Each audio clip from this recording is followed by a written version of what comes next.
अस्सलाम वालेकुम, अस्सलाम वालेकुम Pakistan and good morning Pakistan. कैसे हैं आप लोग? और हमेशा की तरह देती हूँ दुआ, खुश रहें, आबाद रहें, अपनों के साथ रहें, एक दूसरे का ख्याल रखें और ख़ास तौर पे अपने वालिदैन का, जो अल्लाह पाक का बहुत ही कीमती तोहफ़ा है। इस दुआ के साथ मैं अपने morning show good morning with सभी का आगाज़ करती हूँ। नाज़रीन, जब आपके सामने इंटरेक्शन होता है तो सबसे पहले ये कहूँगी कि आप जाएँ गुड मॉर्निंग विद सभी सोशल मीडिया पर, लाइव स्ट्रीम यानी कि गुड मॉर्निंग विद सभी को सर्च करें।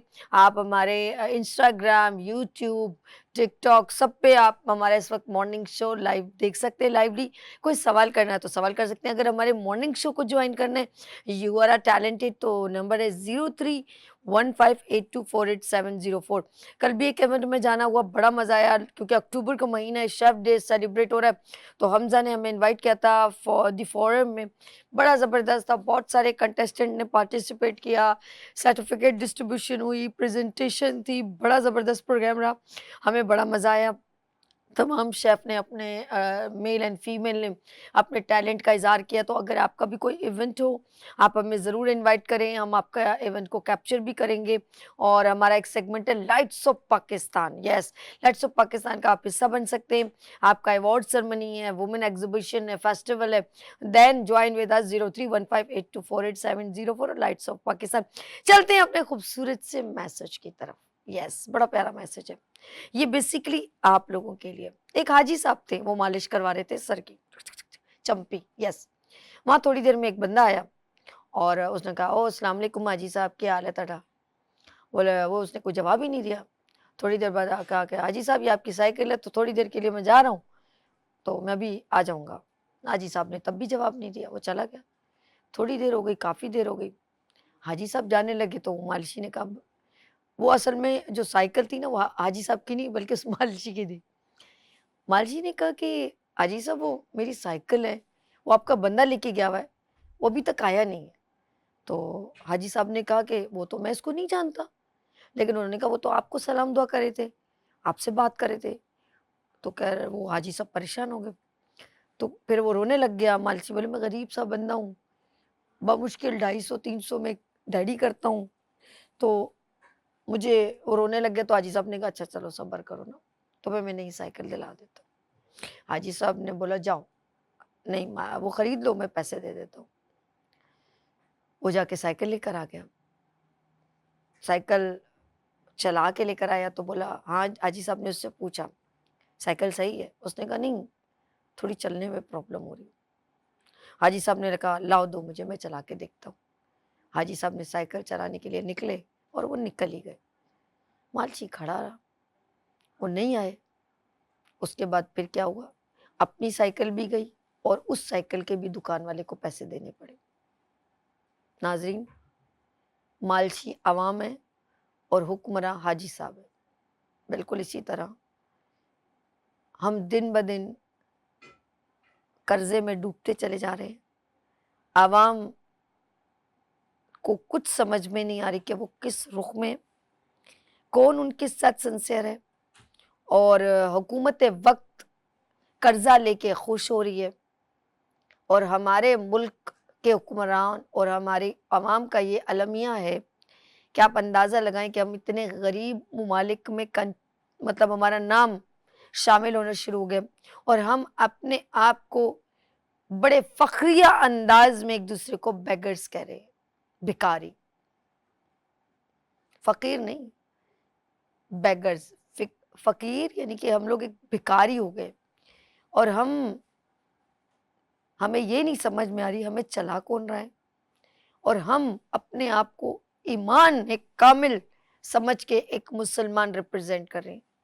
मैं कहती हूँ मुसलमान होना और ईमान कामिल होना एक बहुत बड़ा रुतबा है, बहुत बड़ी डेजिग्नेशन है और हमें शुक्र अल्हम्दुलिल्लाह करना चाहिए कि हम मुसलमान हैं। लेकिन क्या हम मुसलमान होने का और ईमान कामिल होने का हक अदा कर रहे हैं? क्या हम उस जहां में जाके, क्या हमारी आंखें और हमारा सर निगू नहीं होगा? क्या हम अपने आप को आईने में देख के कह सकते हैं कि हमें जो इक़्तिदार अल्लाह ने दिया है, अल्लाह दे के भी और लेके आज़माता है ना। तो क्या अल्लाह ने हमें वो तमाम इख्तियारात दिए हैं, क्या हम उसका सही इस्तेमाल कर रहे हैं? क्या हमारा कितना भी आप अमीर हो जाए, कितना भी हो जाए, लेकिन जब आपको भूख लगेगी ना, आप 2 से 3 रोटी से ज़्यादा नहीं खा सकते। कुछ भी कर लें, कितना कमा लें, आप कुछ भी कर लें, एक वक़्त हम जब खाना खाते हैं ना, तो आपका इनफ यही होता है, आप अपने जिस्म से बाँध नहीं सकते। लेकिन अगर हम बहुत ज़्यादा हिर्स व हवस में मुब्तला हो जाएँगे, मैं तो शुक्र अल्हम्दुलिल्लाह करती हूँ, शुक्र है मैं ये चीज़ अपने साथ नहीं लेके जानी। और इसमें सबसे ज़्यादा हमारा जो कंट्रीब्यूशन होता है, हमारा गुरूर और तकब्बुर और इक़्तिदार की हवस। लेकिन आप यकीन करें, हम पलट के जब अंबिया किराम का रुतबा, बुजुर्गान दीन का रुतबा देखते हैं, आप यकीन करें, उन्होंने अपने साथ ऐसा कोई इक़्तिदार अपने साथ मंसूब नहीं किया। जो इक़्तिदार मिला वो अल्लाह रब्बुल इज़्ज़त ने दिया, जो लोगों ने दिया, जो कौम ने दिया, जो अल्लाह के बंदों ने उनको दिया, वो अभी तक चल रहा है।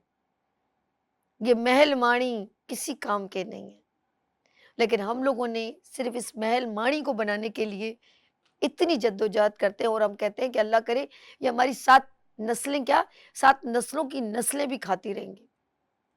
हम इस तकलीफ़ में मुब्तला हो के अपनी आवाम को जो तकलीफ़ दे रहे हैं ना, उसका अज़ाला आप, मुझे नहीं पता ये क्या सोच के कर रहे हैं। अगर अल्लाह ने आपको ये इक़्तिदार दिया है, कायदे-ए-आज़म मोहम्मद अली जिन्ना, चले मैं सबकी बात नहीं करती, एक नॉर्मल इंसान, हम जैसे एक आम ज़िंदगी उन्होंने हमारे साथ गुज़ारी, मैं किसी और की बड़ी बात नहीं करती, क्योंकि हम उनको देखते ही नहीं है ना, क्योंकि हमने तो अपने आगे देखना ही नहीं। एक कायदे-ए-आज़म मोहम्मद अली जिन्ना ने कौन-सी प्रॉपर्टी बनाई थी? उन्होंने अपने बच्चों के लिए कौन-सी जायदाद रख के चले गए थे? और आज भी हम कितना फ़ख्र से नाम लेते हैं। हमारे कायद, हमारे बानी कायद-ए-आज़म मोहम्मद अली जिन्ना। इंडिविजुअली उनकी आइडेंटिटी इतनी स्ट्रॉन्ग है कि मैं ये कहूँ कि उनके वालिद साहब ऐसे थे, उनकी वालदा ऐसी थी, उनकी बहन ऐसी थी, उनका मतलब एक, उनका एक अपना इंडिविजुअली कितना स्ट्रॉन्ग लेवल था। और उन्होंने सिर्फ अपने लिए नहीं, बल्कि उन्होंने अपने मुल्क, अपने कौम के लिए सोचा। और आज कौन सोच रहा है अपने मुल्क और कौम के लिए? कोई नहीं। हर चीज़ बिक रही है, हर चीज़ बिक रही है, और आवाम तकलीफ में मुब्तला हो रही है। इसकी एक, अगर आपके पास कोई सलूशन है तो मुझे ज़रूर बताइएगा। क्या आप इसी तरह आप गुज़ारते रहेंगे, या कभी आवाज़ बुलंद करेंगे? और ये याद रखिएगा, ये आज मैं और आप नहीं भुगत रहे, ये आने वाली नस्लें भुगतेंगी। आई होप कि आप अच्छा डिसीज़न लेंगे, वरना आने वाली तमाम हुकूमतें इसी तरह, उनके बच्चे और उनकी आने वाली नस्लें आप पर मुसल्लत भी रहेंगी, और बड़ी लविश ज़िंदगी गुज़ारेंगे, और आपके बच्चे उनकी अय्याशी के पैसे देते रहेंगे टैक्स की सूरत में। लेट्स सी, यहाँ लेंगे छोटी-सी ब्रेक और मिलते हैं ब्रेक के बाद। देखते रहिए गुड मॉर्निंग विद सभी वीनस टीवी के साथ। फूल खिलने लगे, जगमगाए जहां, रात रुखसत हुई, आ गई फिर सुबह, फूल खिलने लगे, जगमगाए जहां, रात रुखसत हुई, आ गई फिर सुबह। Welcome again, good morning with सभी में एक बार फिर खुशामदीद। आज मंडे है, और मंडे को हम बात करते हैं आपकी मुस्कुराहट की। अरे ये क्या, ये हेल्थ सेगमेंट है, और मुस्कुराहट यानी कि जब आप मुस्कुराएं तो आपके दांत स्टार की तरह शाइन करें। ऑफ कोर्स येलोइश दांत, ब्राउन दांत, और यही कहते हैं ना कि दांतों में गंदगी, टाटर और अजीब से आपके मुँह से, फिर ज़ाहिर बात है जब ये गंदगी होगी तो स्मेल भी आएगी, तो आपके पास तो 2 सेकंड भी कोई नहीं खड़ा होगा। तो दाँतों की कुछ लोग स्केलिंग करवाते हैं, कुछ लोग घिसते हैं दाँतों की गंदगी साफ़ करने के लिए, लेकिन हर चीज़ का एक मेथड होता है। ये नहीं कि आपको किसी ने कहा और आप एकदम किसी ऐसे नीम हकीम के पास चले जाएँ, ऐसा नहीं है।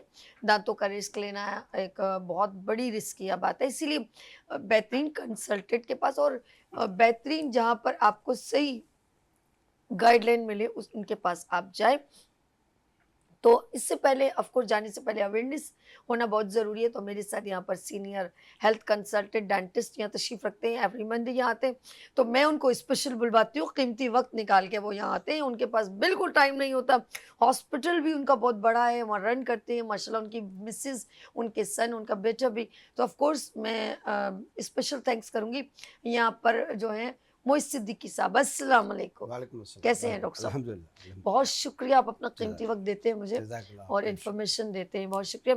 और यहाँ पर दानिश मोइज सिद्दीकी साहब तशरीफ रखते हैं। अस्सलाम वालेकुम दानिश, वालेकुम अस्सलाम। कैसे हैं ब्रदर? अल्हम्दुलिल्लाह, आप ठीक हैं? बहुत शुक्रिया, आप अपने गुड मॉर्निंग विद सभी को ये एक अवेयरनेस का सेशन करते हैं, कि मुझे बहुत अच्छा लगता है। जी। अच्छा जी, आज जो टॉपिक है वो बहुत ही इम्पोर्टेंट है और वो है दांतों का घिसना। यानी कि आप जाके अपने दांतों को कहते हैं कि ये जो घिसवाई करनी है किसी के दांतों का, अब ये बहुत सारी चीज़ें कहते हैं, कुछ चीज़ों की क्लासिफिकेशन करनी पड़ती है, घिसने के रीजंस क्या है। तो सबसे पहले मैं कहूँगी थोड़ा सा डेफिनेशन हो जाए कि दांतों का घिसना क्यों ज़रूरी, कौन से लोग इसमें घिसाई करवाते हैं। यस, तो हमारे चलते हैं हम मोइज सिद्दीकी साहब के पास। जी सर। अस्सलाम। वालेकुम अच्छा, बेसिकली ये दांतों को जो घिसना है ना, वो इत्तेफाक है कि आप डेंटिस्ट नहीं हैं, लेकिन फिर नॉलेज बहुत है आपको, प्रोग्राम करते हैं। अच्छा, यहाँ ऐसा होता है कि दांत जो ख़राब होते हैं, जी जी। कैरीज होता है। अच्छा, कुछ तो अमल ऐसे होते हैं दांतों के ख़राब होने के कि जो इंसान के अपने खुद पैदा करदा होते हैं, अच्छा, सफाई ना करने की वजह से कैरीज होता है। ओके।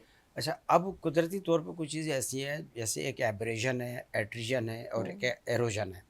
अच्छा, एब्रेशन में क्या होता है कि जब हमारी अपनी ब्रशिंग टेक्निक सही नहीं होगी।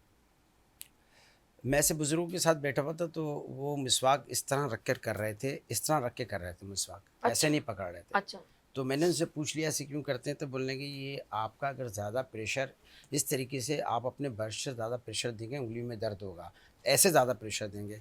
तो जो लोग ब्रश को बहुत ही तेज़ी से करते हैं और बहुत ज़ोर से करते हैं कि जनाब हमारे ज़ोर से करने से दांत साफ़ हो जाएंगे, अच्छा, उससे एब्रेशन होता है। एब्रेशन क्या होता है कि मसूड़े और दांत का जहाँ जोड़ है आपस में, उस जगह से दांत घिस जाते हैं। अच्छा, तो ये हमारे खुद यानी कि रॉन्ग टेक्निक की वजह से होता है ये। ओके। अच्छा, दूसरा होता है एट्रीजन। एट्रीजन क्या होता है, अमूमन उन लोगों को होता है जो लोग रात को सोते वक्त दांतों को घिसते हैं, ठीक है। उससे भी दांत बर्बाद हो रहे हैं। अच्छा, तीसरा होता है एब्रेशन, एरोजन। तीसरा एरोजन है। एरोजन होता है केमिकली। हम्म, मिसाल के तौर पे कोई बंदा इलाज करा रहा है, अपना दवाएं ले ली, रात को सो गया, ठीक है। तो उससे भी केमिकली दांत की लेयर जो है डिस्टर्ब हो जाती है। हाँ, नहीं नहीं, पूरा अगर आप मेडिसिन लेके सोएं जी और जब सुबह उठे तो अजीब सा आपका जी। मुंह अजीब हो अच्छा, रहा कुछ होता है। लोगों की ऐसी होती है कि पेट में इतनी एसिडिटी होती है हाँ, स्टमक हाँ, में, कि उससे भी होता है। उससे भी तो ये होता हमारे एब्रेजन, एट्रीजन और एरोजन जो तीन है, ये ठीक है। हमारे बस में नहीं है। है। ओके। जो लोग तेज़ ब्रश करते हैं, मैं उन पेशेंटों को हमेशा कहता हूँ कि देखो, ये आपने तेज़ ब्रश करने की वजह से आपकी कैविटी सी बनी है, वो एक अजीब सी बनती है, तो हम उसको फिलिंग करते हैं, ठीक हो जाता है एक हद तक। तो अब आ जाए उस तरफ जहाँ के हमारी अपनी नाअहली होती है कि हम ओके। दांत साफ़ नहीं कर पाते हैं। अब इसमें इंशाल्लाह डॉक्टर दानिश बताएंगे। दानिश भाई की बात। दानिश भाई, आप क्या कहना चाहेंगे? सबसे पहले जो है ना, कुछ लोग कोल्ड ड्रिंक्स वगैरह जो है ना, बहुत ज़्यादा। Acid okay. वाले ये जो ड्रिंक्स होती हैं, ये ठीक बहुत है। ज़्यादा यूज़ ठीक करते है। हैं। ये सॉरी, इसके ज़्यादा यूज़ करने की वजह से जो है ना, दांत जो है उनके घिस जाते हैं। यानी कि रेगुलर जो बेवरेज यानी कि कोल्ड ड्रिंक्स इस्तेमाल करें। जी ओके। जी जी, बिल्कुल। ये हम पाकिस्तान की बात कर रहे हैं ना, तो जो ये यहाँ तो सोच के ज़्यादातर ड्रिंक पीते हैं कि खाना हजम हो जाए। खाना हजम हो जाए। और कुछ कुछ लोग तो ऐसे होते हैं कि बस वो बैठे हुए काम कर रहे हैं और साथ में बिल्कुल कोल्ड ऐसे, ड्रिंक रखी गई और वो बिल्कुल बस ऐसे। पिए जा रहे हैं ना। तो इससे सबसे बड़ा ये नुकसान होता है कि दांतों की जो फिनिशिंग वाली लेयर है ना, वो डैमेज हो जाती है ठीक है। पूरी। उसके बाद वो जितना भी ब्रश कर लें ना, या हम जितनी भी पॉलिश कर लें, वो वापस नहीं आती। ठीक है। ये दांत जो है बहुत ज़्यादा जो है ना, सबसे हार्ड बोन जो है ना, वो दांतों की होती है। बॉडी के अंदर सबसे हार्ड बोन जो होती है वो दांतों की होती है। लेकिन अगर वो भी घिस जाए ना, तो फिर उसकी लिए जो है ना, कोई भी रिप्लेसमेंट इतनी जो है ना अच्छी नहीं होती। ठीक है। हाँ, फिर ये हो सकता है कि उनको उस दांत के ऊपर एक आर्टिफिशियल लेयर लगाई जाए। ठीक है। ठीक है। अब कुछ लोग, जैसे हमारे पास जब बहुत सारे लोग आते हैं ना, वो ये इस वजह से आते हैं कि हमारे दांत जो हैं घिस घिस के जो है ना, वो पीले हो गए। सही। तो अब इसको कैसे ठीक किया जाए? तो एक होती है वाइटनिंग होती है, वो बहुत ज़बरदस्त चीज़ होती है कि दांतों के अंदर से जो भी कलर है ना, हम्म, वाइट कलर है, बिल्कुल एकदम चमक के उसको बाहर निकाल दिया जाए। ये क्या चीज है? हम मुझे जस्तजू पड़ी। ओके, एक होती है स्केलिंग, वो नॉर्मली हम ठीक है, सबको वो पता है कि क्लीन करना, हाँ, दांतों को क्लीन किया और ठीक साफ है, किया, वो तो स्केलिंग वो कहला गया, स्केलिंग हाँ हो ठीक गया। है। और एक दूसरा होता है वाइटनिंग। वाइटनिंग के अंदर हम कुछ केमिकल्स यूज़ करते हैं। अभी तक मेरे दांतों में अच्छा ठीक तो है। उस केमिकल से क्या होता है कि दांतों के अंदर जो जितने भी स्टेन, जितने भी कलर डिपॉजिट हुए हुए थे ना, ओके, वो सब उस पे से रिमूव हो जाते हैं। अच्छा, और ओके, अंदर से एक बिल्कुल फ्रेश जो है ना दांत, बिल्कुल नया ताज़ा कलर का जो दांत है ना, वो निकलता है। वाह जबरदस्त, एक अलग से इनहेंस होना शुरू हो जाएगा। बहुत काफ़ी। और आप लोगों के लिए तो वो काफ़ी इम्पोर्टेंट है नहीं, क्योंकि आपने आप क्यों नहीं अभी तक बताया? नहीं, अब नहीं, नहीं, नहीं, मोहित सिद्दीकी साहब ये गलत है। हमारे साथ सीनियर डेंटल सर्जन मोहित सिद्दीकी साहब, एक बार फिर उनकी तरफ चलते हैं। ये सरप्राइजिंग, और हर बंदे की चाहत होती है कि वो जब उसके मुंह खोले तो उसके दांत जो है वो एक अच्छा सा लुक दे रहे हो। लोग मतलब इम्प्रेस इतने हो जाए तो कहें यार आपके दांत बड़े प्यारे लग रहे हैं, वो कहने पे मजबूर हो जाए। बताइए ना वो मजबूरी कैसे हम करें? अच्छा बेसिकली कैसे होता पैदा करें है, हाँ मजबूरी? वो होता है ऐसे कि वो नाइट वाइट कहलाता है, ओके, रातों रात सफ़ेद होना। ओके, अच्छा उसमें क्या होता है कि उसमें एक बाकायदा जो है प्रॉपर टेक्निक होती है। एक तो ये है कि एक लोडिंग ट्रे बनाई जाती है ओके, आपके जिसको भी काम करना है। जब यूरोप में, यहाँ पे तो नहीं है, यूरोप में क्या था जब ब्यूटी पार्लर जाते हैं ना, तो वहीं पे एक उनका एक पोर्शन होता है इस काम का भी, तो उस अच्छा, दुल्हन के वो भी बना लिया जाता है और वहीं उसके नाइट वाइट यानी कि उसी वक्त उसकी फिनिशिंग में दांतों को रियली? वाइट भी कर देते हैं। अच्छा हमारे यहाँ क्या होता है, वो बाकायदा इम्प्रेशन कार्ड बनता है, उसमें जो है फास्फोरिक एसिड एक लिमिटेड उसकी एक क्वांटिटी, क्वांटिटी के साथ होता है, और वो अगर 2 रात या 3 रात पहन लिया जाए तो दांत साफ हो जाते हैं। ओके, एक तो ये है। अब डॉक्टर दानिश के डीएचई की क्लिनिक पे एक ऐसा प्रोसेस है, वो लेज़र से है, तो जी, जी, वो तकरीबन जो है ना 1 से 1.5 घंटे का प्रोसेस होता है। ठीक है, तो उसके अंदर हम 3 से 4 स्टेप जो है ना, पेशेंट के जब तक दांत का कलर, जो पेशेंट का जो रिकमेंडेड कलर है वो नहीं आता, ओके, जब तक उस प्रोसेस को हम रिपीट करते रहते हैं। एक प्रोसेस जो होता है उसका, एक साइकिल जो होता है वो 15 ठीक है, मिनट का होता है। अच्छा, तो उससे दांत बहुत अच्छे हो जाते हैं। हाँ, अच्छा यार, हम जो थे हम एब्रेजन के ऊपर थे। अब एब्रेजन जो होती है वो बहुत ज़्यादा ज़ोर से ब्रशिंग करने की वजह से होती है। ओके, अब बहुत से लोग आके ये सवाल करते हैं कि हमारे दांत जो है ना वक्त के साथ बड़े होते जा रहे हैं। अच्छा, तो वो बड़े इस वजह से होते हैं कि उनके जो मसूड़े हैं ना वो दांतों पे से हटते जाते हैं। ओह, और वो ओके, हटते ऐसे हैं कि जब ज़ोर से ब्रश करते हैं तो दांत तो बोन यानी है, वो अपनी जगह हार्ड छोड़ना है। शुरू कर देते हैं, हाँ, वो जो अच्छा, मसूड़े हैं ना वो अपनी जगह छोड़ना शुरू कर देते हैं। तो ये मिस्टेक ऑफ ब्रश यूजिंग, दरअसल बात ये है कि हम जब स्कूल के अंदर, पाकिस्तान ओके, के अंदर ना, बच्चों को जो है ना ब्रशिंग टेक्निक नहीं सिखाई जाती। अच्छा, ओके, ओके, ओके, वो जब बच्चा जब कहते हैं कि हम क्या रेकमेंड करते हैं, जब बच्चे का एक दांत निकलता है ना, आपने डॉक्टर को जाके चेक करवाना है। ओके, कि वो डॉक्टर जाके उस बच्चे को या उसके पेरेंट्स को सिखाए, एजुकेट करे कि ब्रश कब करना है और किस तरह करना है। तो हम पाकिस्तान में जितने भी मेरे पास पेशेंट्स आते हैं ना, 90% की जो ब्रशिंग टेक्निक है ना जी, जी, वो इतनी रॉन्ग होती है जिसकी वजह से उनके सारे मसूड़े जो है ना वो बिल्कुल ख़त्म हो जाते हैं। ओह, और ये मसूड़े जब एक बार चले जाएं तो फिर ये वापस नहीं नहीं आते। आते। अच्छा, एक तो ये हो गया। ठीक दूसरा है, ये हो गया कि कुछ लोग जो हैं वो रात को सोते वक्त जो है ना वो दांतों को आपस में मिलाते हैं और ज़ोर ज़ोर से ग्राइंड करते हैं, दांतों को मिला ये के खुद ग्राइंड कैसे हो करते हैं। सकता है? वो तो बंदे को इतनी अजीब सी झोल सी आती है, वो तो कर ही नहीं सकता नहीं, है, ऐसे ऐसे करना, ये हैबिट जो है ना, मतलब ऐसे ये हर ऐसे किसी, ऐसे हाँ ऐसे हाँ करते हाँ, हैं? ये हर ये कोई किसी में नहीं टेक्निक होती है, है। ऐसे करने से कोई फर्क पड़ेगा? कुछ लोग होते हैं जैसे जो ज़्यादा गुस्सा करते हैं, ये वो वाला है। ये टीचर भी करती हैं, बच्चों को डांटती हैं, यूँ करती हैं उसी हाँ, पे। जो लोग ज़्यादा गुस्सा करते हैं वो, जी, जी, और कुछ की हैबिट होती है कि वो रात को सोते वक्त उनको खुद भी नहीं पता होता, वो जब हमारे पास आते हैं ना तो पूरा 1 से लेके 32 के 32 दांत ना एक सेम पैटर्न में ना घिसे हुए होते हैं, ओ माय गॉड, अल्लाह, और जो छालियाँ खाते हैं। अच्छा, अच्छा, घिसाई की बात हो रही है, तो अगर किसी का दांत के साइज में एक थोड़ा सा ऊपर हो जाए तो वो भी घिसता है?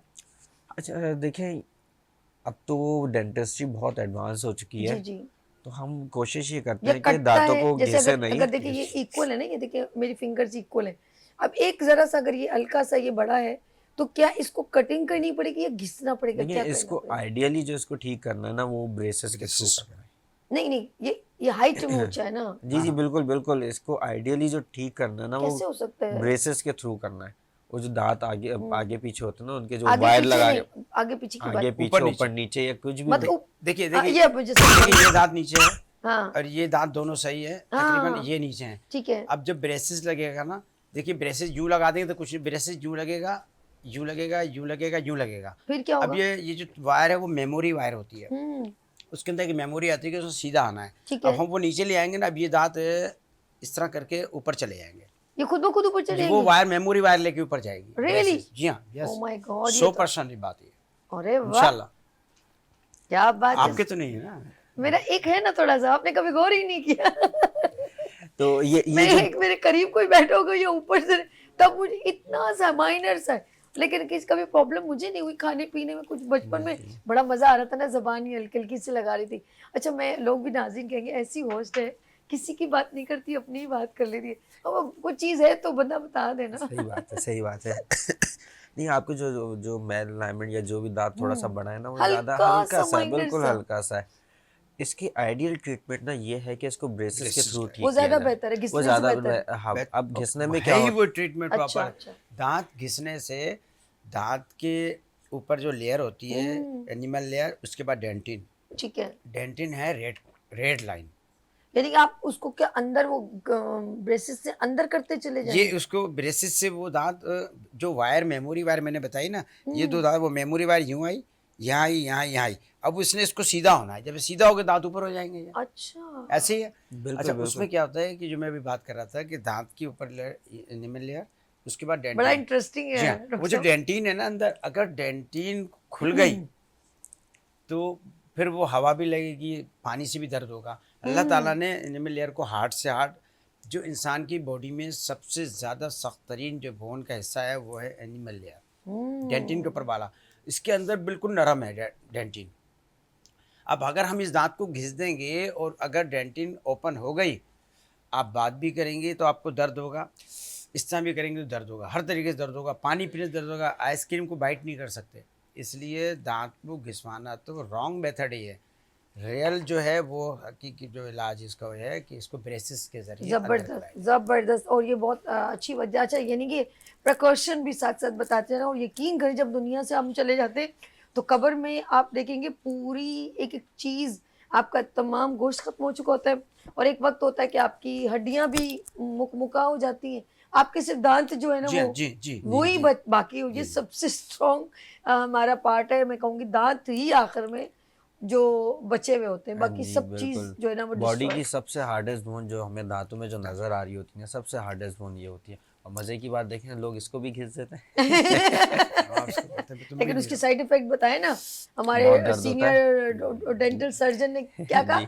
कि इसके बाद आपको पानी का भी, ठंडे का भी, गर्म हाँ। का भी, हर चीज की आइसक्रीम बाइट एहसास नहीं कर होगा। सकते।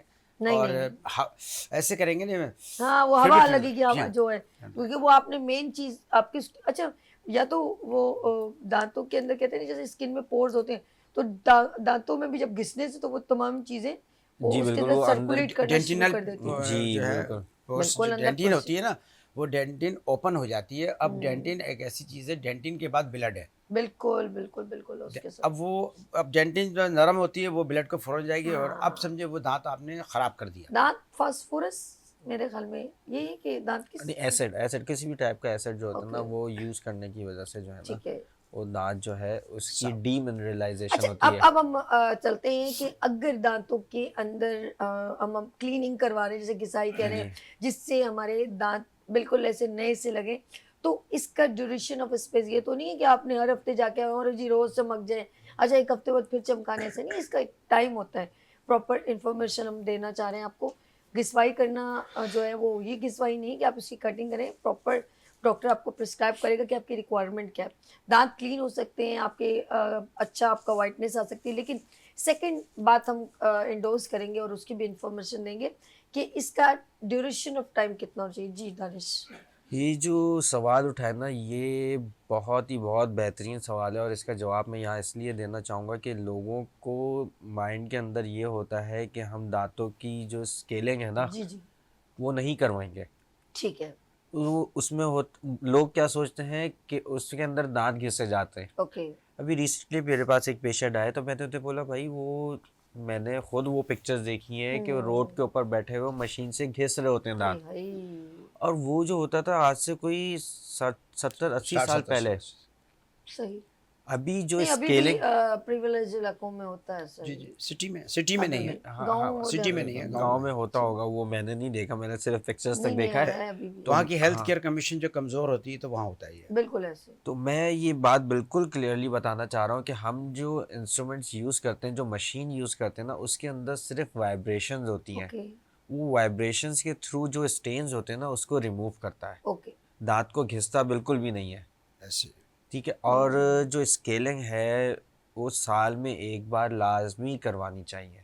साल में एक बार। साल में एक बार डेंटिस्ट खुद लाजमी भी करवानी करवाते हैं, चाहिए। डेंटिस्ट खुद भी करवाते हैं। दैट्स नहीं नहीं, अच्छी बात है। क्योंकि देखिए हम जब ब्रश सर हम आप जब लोग प्रेजेंटेबल नहीं होंगे तो फिर आपके पास कौन मुंह खोल के कौन जाएगा? सही बात है, सही आप बात। अच्छे अच्छे का मुंह खुलवा देते, तो ये हमारे तमाम हुक्मरानों को क्यों नहीं मुंह खुलवा? ये लोग भी जाते रहते हैं, लेकिन वो पाकिस्तान में चूंकि नहीं कराते बस ये तो पता उतना ही नहीं बोलते हैं पड़ता। जितनी जरूरत होती है। जी, जी, जी। अच्छा अच्छा। आप मुंह बस खोले बोले नहीं, मैं नहीं खोल सकता। एक वाई डेंटिस्ट है जो तमाम लोगों के मुंह खुलवा। लेट्स सी, हम लोग बात करें, दानिश बेचारा मुस्कुरा रहे और मुस्कुराहट दबा भी रहे। अच्छा, कितना ड्यूरेशन? एक साल के बाद? एक साल में एक बार लाजमी करवानी चाहिए। अच्छा होता ये है कि हम जो खाना खाते हैं ना, ओके। वो दांतों के बीच में या कुछ ऐसी स्पेसेस, ऐसी सरफेस होती है ठीक है। दांतों के ऊपर जिस पे जाके वो रुकता है, जमता है। ओके। और वो कुछ ही महीनों के अंदर डिपॉजिट होके कैलकुलस बन जाता है, अच्छा, जो हम जिसे हम लेमन टर्मिनोलॉजी में ये टार्टर खा कहते के हैं, जो जो लोग सो जाते हैं खास तौर खास तौर पे। पे। और Very एक और चीज, जो लोग सुबह उठते ही ब्रश करते हैं और फिर खाना खा के फिर पूरे दिन गंदे दांत लेके घूमते हैं। Oh very bad. अच्छा, एक और दानिश अक्सर मुझे बताते हैं कि खाने के फौरन बाद भी ब्रश नहीं करना चाहिए, क्योंकि उसी वक्त आपका सलाइवा हर चीज़ मूव करती है, तो थोड़ा टाइम के बाद आप सोने से पहले ब्रश करके सो जाए। देखिए रात के लिए तो आपने ठीक कहा, लेकिन सुबह के लिए जो है ना, अगर आप ब्रश रात को ब्रश करके सो जाए तो ज़्यादा बेहतर है ना, ऐसे ही है ना, वो ज़्यादा अच्छा है। वो आप जो आप खाना खा बताते के हो, सारे काम करके हाँ, जब फिर आप बेड पे ब्रश जाने से करके पहले फिर सो जाएं, वो ज़्यादा बेहतर वो है। ज़्यादा बेहतर है। अच्छा हम क्या बात कर रहे थे हम कि स्केलिंग स्केलिंग जो है ना साल में एक बार लाजमी करवानी है। वो इस वजह से कि जब हम खाना खाते हैं ना, वो जाके दांतों की कुछ ऐसी सरफेस होती हैं जहाँ ब्रश नहीं पहुँच ठीक है, पाता, ठीक है। वहाँ जाके जमा हो जाता है और फिर वो कंटिन्यूसली डिपॉजिट होके कैलकुलस बन जाता है। ओह, और जब हम खाना खाते हैं, कोई भी चीज़ खाते हैं, बैक्टीरियाज हमारे मुंह में जाते हैं सही है। और वो उस कैलकुलस में जाके डिपॉजिट हो जाते हैं। और वो डिपॉजिट होते होते कॉलोनीज बना लेते हैं, सही। लाखों करोड़ों की तादाद के अंदर होते हैं। उसके बाद वो क्या होता है, फिर मसूड़ों का इन्फेक्शन शुरू होता है। फिर जब मसूड़ों का इन्फेक्शन शुरू होता है तो फिर जब भी पेशेंट ब्रश करता है तो उसको खून निकलता है। ओह, अब फिर वो लोग क्या करते हैं कि वो जाके जो है ना, कोई हार्ड ब्रश लेकर आ जाते हैं, कोई ऐसे टूथपेस्ट लेके आ जाते हैं जिससे खून रुक जाए, सही। और फिर जो है वो ज़ोर ज़ोर से ब्रश करना शुरू कर देते हैं। ओके। उससे क्या होता है कि कुछ दिनों बाद जो मसूड़े होते हैं वो बिल्कुल सूख के अपनी जगह से, जब दांत के ऊपर है, बिल्कुल सूख के नीचे उतर जाते हैं। ठीक है। जब वो सूख जाते हैं, उनमें से ब्लड ख़त्म हो जाता है, तो उनका खून आना तो बंद हो जाता है, लेकिन दांत जो है फिर वो, उनकी जो शिकायत होती है ना कि हमारे दांत वक्त के साथ साथ बड़े हो गए, वो इस वजह से होते हैं कि उनके मसूड़े अपनी जगह से उतर जाते हैं। हाँ, तो मेरा ये कहना होता है उनको कि भाई अगर वो जब मसूड़ों में इन्फेक्शन हुआ था तो उससे पहले ही साल के अंदर एक बार स्केलिंग करवा लेते, गुड। ताकि ये कंडीशन आपकी नहीं आती। क्योंकि एक बार जब मसूड़े नीचे उतर जाते हैं ना, तो फिर ठंडा गर्म लगता है, बिल्कुल ऐसे ही, बिल्कुल ऐसे, बिल्कुल ठंडा ऐसे। गर्म लगता है, खाना फंसना शुरू हो जाता है, दर्द शुरू हो जाता है, और आप आइसक्रीम वगैरह ऐसी चीज़ें या खाना गर्म मुश्किल हो चाय जाता है। आप बिल्कुल नहीं खा पी सकते। जब उस स्टेज के अंदर पेशेंट आता है ना, तो फिर उसको समझाते हैं आप। अच्छा तो ये ठीक है। पाकिस्तान के अंदर ये बड़ी एजुकेशन की तो आपको पता है कमी है, तो ये मैं भी ये कहूँगी एजुकेशन अवेयरनेस की कमी है। अब Awareness की। डिलीवरी हम करते हैं, जैसे एक अनजान बंदा भी है या पढ़ा लिखा नहीं है, तो उसको थोड़ा उसको पेन है, वो तो एक देखो बीमार, हम डॉक्टर के पास जाते हैं नज़ला जुकाम के लिए जाते हैं, जी अब हमने डॉक्टरी तो नहीं पढ़ी होती ना, जी बिल्कुल हमारा काम बिल्कुल क्या है, हम बिल्कुल डॉक्टर के पास है। अब आप खुद से ही इधर से ये गोली ले ली, वो गोली ले ली, अब आप गलती खुद टैबलेट ले लेके कर रहे हैं, बिल्कुल जी तो बिल्कुल आप किसी के पास भी आप अब हार्ट प्रॉब्लम है, अगर हमें किसी ने कहा नहीं इसमें पेस मेकर डलेगा या कुछ है, जो भी हार्ट की बार बार प्रॉब्लम है, तो डॉक्टर के पास जाएंगे। तो जी हम किसके पास जाना है, हमें कुछ किसी ऐसे ही फजूल में इलाज करवाना है, या प्रॉपर उसका प्रॉपर आपने लेना डॉक्टर है, के पास ईसीजी जाना है लेना है, बिल्कुल व्हाटएवर तमाम चीजें इन्फॉर्मेशन। तो डॉक्टर साहब आपको इन्फॉर्मेशन एक रैंडम आपको बताएगा, आप ये खाना पीना नहीं खाए, अब आपको थोड़ी किताब पढ़ाना शुरू कर देगा, अब ये पढ़ना हाँ जी शुरू कर बिल्कुल दे, वो बिल्कुल आपको बताएगा कि आप अभी ये के आप कोलेस्ट्रॉल बढ़ गए हैं, हार्ट प्रॉब्लम है, जैसे आप दांत के लिए भाई आप क्या करें, अभी बड़ा गोश्त ना खाएं, सख्त चीज ना खाएं, हड्डी बिल्कुल वड्डी मत बिल्कुल खाएं, ये बिल्कुल सारी आप बिल्कुल उसको गाइडलाइन देंगे। तो जी इतना तो उसको इसके लिए उसको मेट्रिकुलेशन या इंटर करने की तो जरूरत नहीं है जी ना। बिल्कुल तो बिल्कुल बस बिल्कुल अवेयरनेस, लैक ऑफ अवेयरनेस जो है अवेयरनेस ना लगती है मुझे, और कुछ बिल्कुल भी नहीं लगता। बिल्कुल ऐसा ही है। लोगों को यहाँ नहीं पता होता, और ख़ास तौर पे लोग जब डेंटिस्ट की बात आती है ना, तो पता नहीं क्या करते हैं, खुद ही बैठ के या फार्मेसी से जाके दर्द की तो दवाई फिर लेके अब वो वो दर्द वो दबा वो लेते हैं। पनपती रहती है बीमारी अंदर ही अंदर, और जब वो इतनी ज़्यादा हो जाती है कि उनसे बर्दाश्त नहीं होता, सूजन हो जाती है, सोजन पूरा होती है मुंह फिर सूज कितनी जाता तकलीफ, है, तो आप फिर खाना वो पीना बेचारे आपका आते हैं तर्क हमारे कर पास। देना पड़ता है, क्योंकि जब सोजन हो जाएगी, आप कुछ चबा नहीं पा रहे हो, अच्छा फिर पूरा मेंटली आप डिस्टर्ब हो, क्योंकि आपके अंदर एनर्जी हाँ जी नहीं बिल्कुल, जा आप रही, ना खा सकते हो, ना अपने काम के ऊपर फोकस कर सकते इरिटेशन हो। बढ़ जाती है, गुस्सा, चिड़चिड़ापन, अब आपको दिल कर रहा है मैं ये खाऊं, अब खा नहीं पा रहे हो, ऐसा ही है कि नहीं है, फिर अंदर नहीं जा रही ना एनर्जी, फिर आपको गुस्सा आ रहा है कि मैं सब बिरयानियां फोड़ रहे हैं, मैं मैं ही नहीं रह खाना गया, चाहता। मैं नहीं खा रहा, तो आपने जो अपने हाथ साथ खुद ही उल्टे सीधे हरकत की हैं, तो वो तो प्रॉब्लम क्रिएट करेगी। मैं डॉक्टर साहब के पास चलती, डॉक्टर साहब ये कब हमें एहसास होता है, जैसे आपने कहा ना कि हम लोग आपके पास पेशेंट आते हैं, ये बताएं कि मैक्सिमम पेशेंट किस टाइप के ज्यादा आपके पास आते हैं, मतलब स्केलिंग के जी लिए ज्यादा आते हैं, बेसिकली या बेसिकली होता ये है कि चेकअप करवाने जी तो कोई नहीं आता होगा कि नहीं, मैं भी चेकअप देखने कराने जाऊं, का तो जब 5% तक भी नहीं तकलीफ है। ना हो तो। 5%, हालांकि हमारे उसमें लिखा हुआ है consult your dentist before the pain start, हमारे पास आते हैं आफ्टर द पेन स्टार्ट। तो सही स्टडी की हुई है लोगों ने। वो अवेयरनेस की कमी है।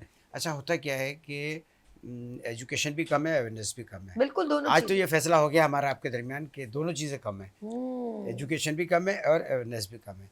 अच्छा हमारे पास जो पेशेंट आते हैं वो आते हैं ज़्यादातर डेंटल केरीज के। ओके, अच्छा डेंटल केरीज के पेशेंट जब आते हैं हमारे पास, वो भी उस वक्त आते हैं जब हमने एक पेशेंट को बताया कि देखो तुम्हारी ये एक कैरी हो गई है, कैरीज हो गई है, दूसरे दांत पे लग रही है। अब वो उसको उस वक्त तक हमारे पास नहीं आएगा जब तक कि उसको पेन नहीं होगा। हाँ, जब तक अच्छा तकलीफ। अच्छा दांत में अगर कैरीज है और डेंटिस्ट ने बता दिया है और आपको नहीं भी कोई इंडिकेट नहीं कर रहा, तो उसकी तो फिलिंग हो सकती है, और अगर दर्द हो गया तो सिर्फ रूट कनाल होगी। अच्छा डॉक्टर दानिश जैसे बताया कि प्रॉपर टेक्निक ना होने की वजह से जो लोग इस तरीके से ब्रश करते हैं ना ऊपर नीचे, ये ब्रश करना रॉन्ग टेक्निक में आता है, इससे मसूड़े बड़े ऊपर चले जाते हैं, दांत लंबे लगते हैं। बिल्कुल ऐसा। अच्छा एक दूसरा ये होता है कि जैसे अगर स्केलिंग कोई शख्स 1 साल के बाद नहीं करा रहा है और हेवी टार्टर हो गया कैलकुलस, अब आप उसको डेंटिस्ट तो उसको हटा देगा, जो उसके मसूड़े नीचे हो गए थे वो फुल क्योर नहीं होंगे। ठीक है। ये नहीं कि वो अगर 1 mm हट गया तो 1 मिलीमीटर दोबारा आ जाएगा, ओह, क्योंकि उसके आने से पहले पहले दोबारा डिपोजिशन हो जाएगा, क्योंकि वहाँ पे एक जगह स्पेस बन गया है, ठीक है। अमाजगाह बना ली है। अब जैसे ही आप खाना खाएंगे फिर दोबारा वहाँ पे हो जाएगा। तो अपने 1 साल में जो है डेंटिस्ट के पास आने से क्या होता है कि डॉक्टर थोड़ी सी भी देखता है कुछ उसको सही कर देता है। तो हमारे पास जो है लोग इसलिए नहीं आते हैं कि देखें गुर्बत भी है।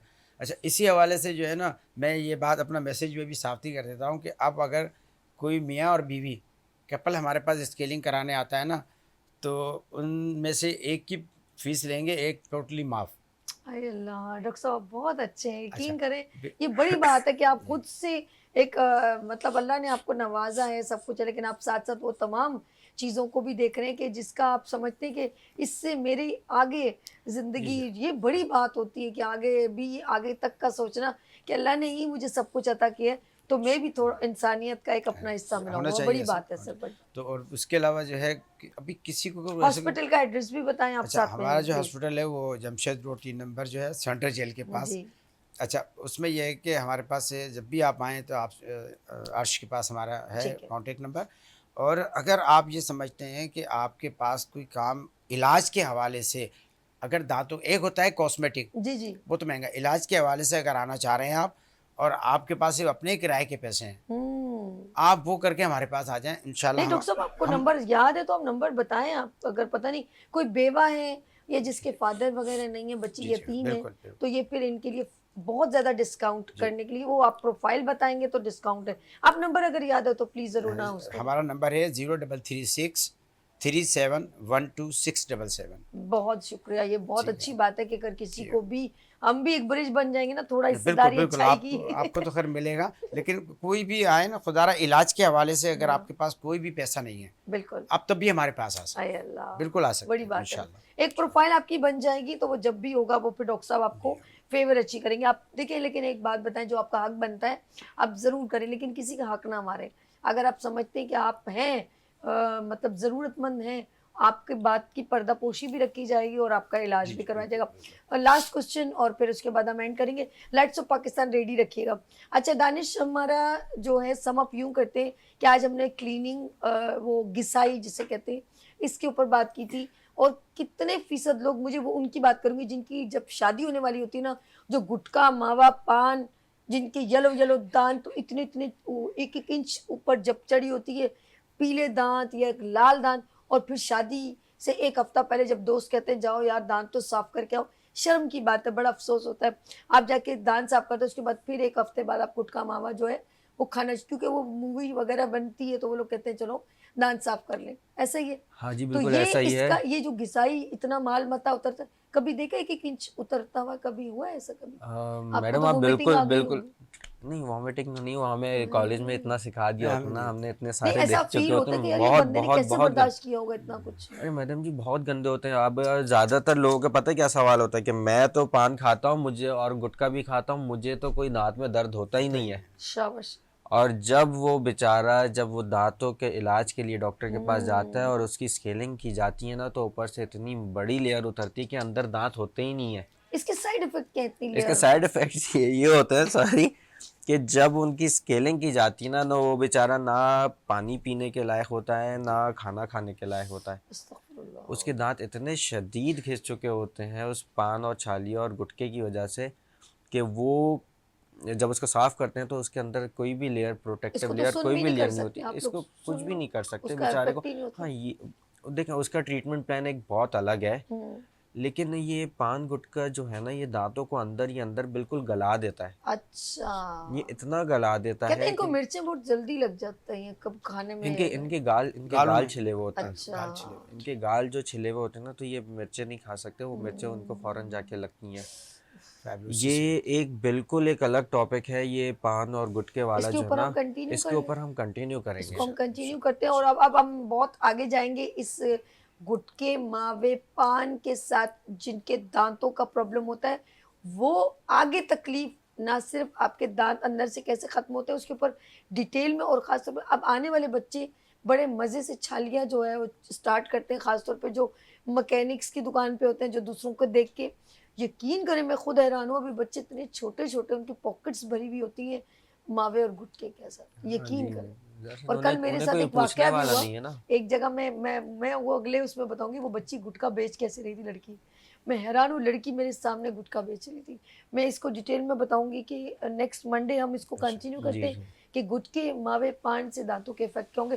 डॉक्टर साहब जाते जाते ये मैसेज दीजिएगा नाज़रीन। अच्छा, आज मेरा मैसेज ना बिल्कुल मुख्तलिफ है जी जी, कैमरा कि ये है। हमारी जो गवर्नमेंट है ना, गुटखे पान को तो नहीं रोक सकती, और दुकानों पे मौजूद भी होते हैं, नहीं रोक सकती, लेकिन हमारी गवर्नमेंट देखें, एक हमारा एक सीनियर डेंटिस्ट हैं और काबिल एहतराम है पाकिस्तान के, उनका एक बहुत ही बेहतरीन हॉस्पिटल है जिसमें पोस्ट ग्रेजुएशन करवाते हैं, उस हॉस्पिटल को बंद कर दिया है। और हमारा जहाँ हम आप बैठे हैं प्रोग्राम, इससे थोड़ी सी हमारे राइट पर ही है, तो ऐसा नहीं करना चाहिए। गवर्नमेंट को अगर बंद कर रही है तो बहुत बुरी चीज़ों में से गुटखा पान है, वो तो औरतें भी फ़रोख्त कर रही हैं जेब में डाल के। तो खुदारा आप लोग इंसाफ से काम करें और किसी के साथ ऐसा ना करें कि अल्लाह ताला नाराज़ हो जाए। आप गुटखे पान को बंद करें। जहाँ पे डेंटिस्ट BDS करने के बाद पोस्ट ग्रेजुएशन कर रही है, उस इदारे को एक हमारा बिल्डिंग कंट्रोल बंद कर देती, तो ऐसा ना करें, उसको कर रहे हैं। अल्लाह ताला, मेरा भी मैसेज था, सिर्फ एक हुक्मरानों से दरख्वास्त थी कि ऐसा ना करें आप लोग। जज़ाक ओके, दानिश ये आपका कैमरा है, प्लीज जाते जाते मैसेज। हाँ जी, मैं ये अपना मैसेज जो है आप सबके लिए है कि जो हमने दांतों के सफाई करवानी है वो साल में एक बार लाजमी करवानी है। इससे आपको हमेशा फ़ायदा होगा। ये फ़ायदा होगा कि आपके दांत जो है उस कैलकुलस या टार्टर जिसे कहते हैं उसकी वजह से घिसेंगे नहीं, उसकी वजह से ख़राब नहीं होंगे। अगर आप उसको छोड़ते हैं तो वो अंदर ही अंदर बिल्कुल गल जाते हैं दांत। और फिर जब आप अपनी 60-70 साल की उम्र में जाके अगर स्केलिंग करवाते हैं, 50 साल की उम्र में जाके भी स्केलिंग करवाते हैं, तो फिर आपको ये शिकायत हो सकती है कि मेरे दांत जो हैं स्केलिंग करवाने की वजह से कमज़ोर हो गए। जो कि ज़्यादातर लोग जब 40-50 साल की उम्र में आते हैं ना, उनका यही शिकायत होती है कि स्केलिंग करवाने की वजह से हमारे दांत जो हैं कमज़ोर हो गए। तो ऐसा नहीं है, जब आप अपनी सालाना स्केलिंग करवाते रहेंगे तो फिर आपको ये मसला नहीं आएगा। ओके दानिश मोइस आपका बहुत शुक्रिया एंड हमारे साथ बहुत ही senior dental surgeon Moiz Siddiqui साहब आपका बहुत शुक्रिया। Thank you so much for coming being on show. नाज़रीन यानी कि छोटी सी ब्रेक, आप देखिए लाइट्स ऑफ पाकिस्तान विद अर्श के साथ। लेते हैं यहाँ पर ब्रेक और मिलते हैं ब्रेक के बाद। देखते रहिए गुड मॉर्निंग विद सभी वीनस टीवी के साथ। फूल खिलने लगे, जगमगाए जहां, रात रुखसत हुई, आ गई फिर सुबह, फूल खिलने लगे, जगमगाए जहां, रात रुखसत हुई, आ गई फिर सुबह। वेलकम अगेन, गुड मॉर्निंग में सभी में एक बार फिर खुशामदीद कहती हूँ। और ये है सबीज किचन और मेरे साथ बहुत ही सीनियर शेफ यानी कि 10 to 15 ईयर एक्सपीरियंस। सऊदीया में भी उन्होंने बड़ा अच्छा क्यू फूड के नाम से वर्क किया, ऑनलाइन बिजनेस किया और बहुत सारे लोगों को अपने लजीज खानों से महजूज किया। और अभी कराची को भी माशाल्लाह लीड कर रही हैं शेफ वजिया हारिस। अस्सलाम वालेकुम। वालेकुम सलाम। कैसे हो वजिया? अल्लाह का शुक्र। आई रियली यानी कि मतलब बहुत ज़्यादा इंस्पायर हुई हूँ। बहुत अच्छा लगा मुझे कि माशाल्लाह बहुत एक्सपर्ट और एक्सपीरियंस पर्सन यहाँ पर आज मॉर्निंग शो का हिस्सा बनी है। और ऑनलाइन इनका एक क्यू फूड के नाम से जो है वो इनका ब्रांड है और बहुत सारे लोग ऑनलाइन इनको ऑर्डर करते हैं और अपनी डिशेस बनवाते हैं। ऐसे ही जी। जिसमें मीठा, नमकीन, कॉन्टिनेंटल तमाम चीज़ों के ऑर्डर्स आप लेती हैं। ऐसे ही जी। है। तो वजिया आज क्या बना रही हैं? आज आज हमारे हम गुड मॉर्निंग बनाएंगे में सभी तड़के वाले दही बड़े, एक तड़के वाले नमकीन दही बड़े और एक एक मीठे। मीठे दही बड़े। हाँ। क्या बात है, दो दही बड़े हैं लेकिन दही एक ही है, कुछ इंग्रेडिएंट्स आगे पीछे करेंगी। लेट्स सी सबसे पहले क्या करना है हनी, ये बताओ। सबसे पहले पहले इंग्रेडिएंट्स बता दो। सबसे पहले हम बेसन लेंगे। नहीं, इंग्रेडिएंट्स क्या क्या ऐड होंगे वो बता दो। इसमें लहसुन है, नमक, सोडा, कुटी लाल मिर्च, जीरा, दही बड़ों का मसाला, ठीक है, साबुत धनिया, ओके। जीरा और चीनी। ओके। और वो तमाम वो जो वाइट वाइट चीजें क्या है? ये हम दही में ठीक डालेंगे। है, ये दही, ये क्या क्रीम है क्या? ये फ्रेश क्रीम है, ओके, वो ये दही, वो दूध है ओके। और ये चीनी और नमक है। और ये चटनी। ये चटनी ऊपर से हम ठीक है, ठीक है। करेंगे। और ये चने भी तड़के बॉइल्ड का हुए है। में आपने? जी, ये बॉईल करके ओके, लाए हैं। चलिए हम सबसे पहले क्या सही है। करेंगे? अब हम इसमें सबसे पहले लहसुन डालेंगे 1 ये टीस्पून। 1 टीस्पून ऐड लहसुन बेसन के अंदर डल रहा है। ओके, सही है। ये हम पकौड़ियाँ नमक- बनाने के लिए? जी, ठीक है। ये क्या क्रश? ये नमक है, सोडा और कुटी लाल मिर्च। ठीक है जी, इन्होंने थोड़ी थोड़ी ये चीज़ों को है। इसमें रखा हुआ। ठीक है, ठीक है, कुटा धनिया और जीरा, ओके वाइट जी, जीरा। ठीक है, ये ठीक डाला। है, ओके। इसमें अब हम डालेंगे सूखी मेथी और दही बड़ों का मसाला। ये मेरी अम्मी ने बनाया था घर पे। ये लेके आई। अम्मी जी ये सरप्राइजिंग वो जो है ना, जो मसाले होते हैं ना बताते नहीं है, बड़ा मजा आता है कि वो टेस्ट बहुत अच्छे सही होते है। हैं। ओके, अब हम इसमें पानी से इसको ठीक है। फेंटेंगे, इसमें थोड़ा थोड़ा हमने, थोड़ा थोड़ा लेंगे। ज्यादा नहीं, जल्दी से ये ना हो कि वो अजीब लई सा। बन जाए। हाँ जी, लई नहीं बनानी, बहुत कम कम, आहिस्ता आहिस्ता। Okay, good. ये इन्होंने बेसन की पकौड़ियाँ बन रही। जी, ठीक है जी। वजिया हमारे साथ, वजिया हारिस। और ये इन्होंने अच्छी तरह मिक्स कर लिया। तमाम जैसे थोड़े थोड़े स्पाइस इन्होंने ऐड किए, लहसुन, कश्मीर और सोडा और इनकी मम्मा का थोड़ा सा स्पाइस मसाला जो इसकी लजीज पकौड़ियों का मज़ा चेंज कर देगा। ऐसे ही है। जी। ये हमने मिक्स कर दिया। अब हम इसको इसको पैन रख सकते हैं इसको अब हम पैन ताकि वो जरा रखेंगे। गर्म भी हो जाए ना इतनी देर में। ओके ओके, कढ़ाई ले लेती ना। ठीक नहीं, अच्छा ठीक है, ओके। ऐसे कैसे हो सकता है, कढ़ाई होती ना तो जरा पकौड़ियों के उस पे पकता है ना, फ्राई पैन में थोड़ी बनता था। वजी आपको कढ़ाई देनी चाहिए थी हनी। ओके चले जी इसको। अच्छा ये पानी साथ में रखा हुआ है हनी? जी ये नीम गर्म पानी है, ठीक है। बिल्कुल लाइट सा। हम्म, अब इसमें उसमें जो है हम नमक डालेंगे, ठीक है। वो लहसुन डालेंगे अच्छा और फिर फुल्की तल के हम उसमें ये डालेंगे। लहसुन इस पानी में भी डलेगा? जी, और ये पहले उसका से हल्का टेस्ट सा अब नीम गरम है नीम गरम है। अच्छा ये ओके, देखें। हल्का सा नीम गरम पानी इन्होंने पहले से ही रखा है। ओके ये हो गया हमने- अच्छी तरह ठीक है, मिक्स। ठीक है मिक्स हो गया। अब हम देखो इसको मैं जरा सा इसको और मिक्स कर लेंगे, ठक ठक ठक ठक ठक ठक ठक ये जी, ताकि जितना अच्छा आप इसको बनाएंगे। अभी तो हम लाइव शो है ना तो इसीलिए। हाँ जी गर्म हो गया, देखें ट्राई करें, कोई एक आध दाना डाल के देखें। ये लीजिए कुछ डाल के देखें, जरा हो सा। गया हीटनेस। ओके अभी थोड़ा है मेरे है ख्याल में, अभी। थोड़ा सा है।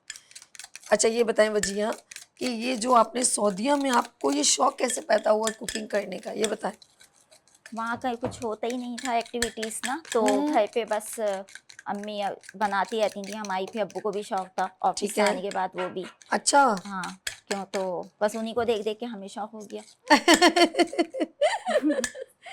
ये भी सही है, उनको देख के हमें भी शौक हो। हमें भी तो हो वहाँ गया। पे भी सऊदीया में आपको और लोग ऑर्डर करते थे स्पून से? हाँ माशाल्लाह, हम मसाले भी बनाते थे वहाँ पे, अच्छा तो वो भी जबरदस्त। सऊदी आती थी लेने। अच्छा हाँ अच्छा जी, इन्होंने अब जो है वो देख रही हैं कि किस तरीके से वो छन्नी ले लिया। मैं आपको स्पून दे दूं पकोड़े निकालने के लिए, ये दे लेते स्पून, ठीक है?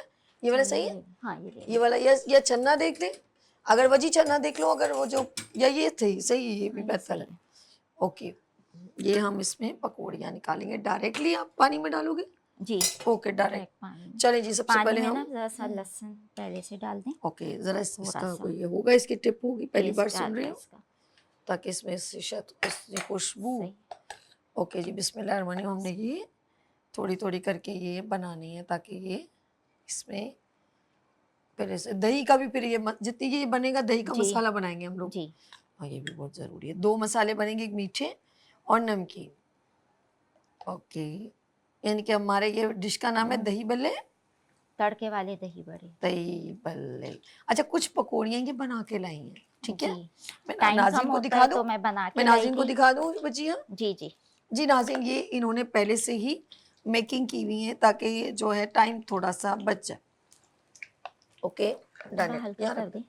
हल्का करो? हाँ थोड़ा। ओके थोड़ा हल्का कर देते हैं इसको। ओके मुझे ज़रा सा एक सेकंड। डन हो गया। और इन्होंने आखिरकार जो है वो माशाल्लाह सारा ही मुकमुका हो गया किस्सा। कराची में ऑनलाइन ऑर्डर ज़्यादा कौन से आते हैं आपको, ज़्यादा से ज़्यादा? हर चीज के आ जाते हैं माशाल्लाह, मेजॉरिटी जैसे होता है ना कोई पिज़्ज़ा खास? होता है, अच्छा ठीक है। पिज़्ज़ा है, कढ़ाई है, अच्छा कोरमा है, ज़बरदस्त। और इसके अलावा जैसे समोसे हो गए, रमज़ान में माशाल्लाह बहुत चलता है, चीज़ी कोन्स वगैरह रमज़ान में चाहिए होता है। अच्छा बड़ी बात है भाई, माशाल्लाह इनकी फुर्सत नहीं। हाँ गुड हो गया। ऐसे करूँगी। हाँ जिससे आपको आसान है। ओके अच्छा यानी कि रमज़ान में आपको ज़्यादा से ज़्यादा लोग ऑर्डर्स ज़्यादा आते हैं? हाँ। ओके पहले से माशाल्लाह बुकिंग हो जाती है उसकी। तो पहले ऐसा नहीं था, क्योंकि यहाँ का सेट होने में ज़रा टाइम लगा था हमें ना, अच्छा अच्छा अच्छा। तो फिर आहिस्ता आहिस्ता माशाल्लाह से काफ़ी ऑर्डर्स मिलते हैं।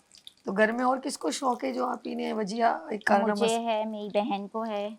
अच्छा आपकी बहन भी तो है हाँ। माशाल्लाह शेफ। जी तो वो कहाँ अलग अलग रहते हैं आप लोग मतलब?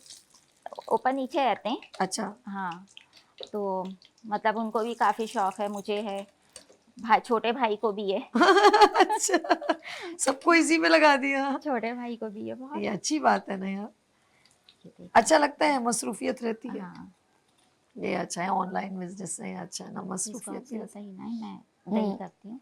जब तक कह रही हैं ये दही बन रही करती है तो मैं दही आप इनको देखें, जल गए तो मैं बरनोल लगाए इनको। हल्की अच्छा, ये आंच हम पे। दही लेंगे, हम्म। इसमें थोड़ा लहसुन डालेंगे, ठीक है, जब तक वो कह रही है दही पे। बिल्कुल थोड़ा, ठीक है। ठीक है। हम्म। अच्छा, इसमें हम फ्रेश क्रीम डालेंगे, हम्म। 2 टेबल स्पून। ओके।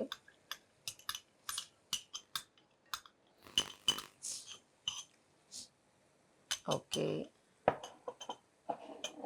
या हम चीनी और नमक डालेंगे इसमें। ठीक है, ये नमकीन वाले तैयार हो रहे हैं। ओके, जी है ना? हाँ, नमकीन। ओके। और ये इसमें हमने दूध डाल दिया, अरे वाह। ठीक है। अब इसको मिक्स अप कर लें। ओके, फॉक्स से कर लो, कांटे से ले लो, वहाँ से ज़्यादा अच्छा मिक्स हो जाएगा। चलें उससे इससे ले यहाँ लेते उससे हैं। ज़्यादा अच्छा हो जाएगा मेरे ख्याल में। वो मिक्सिंग में नहीं, ज़रा सा अच्छा हो जाता है, जल्दी हो जाता है।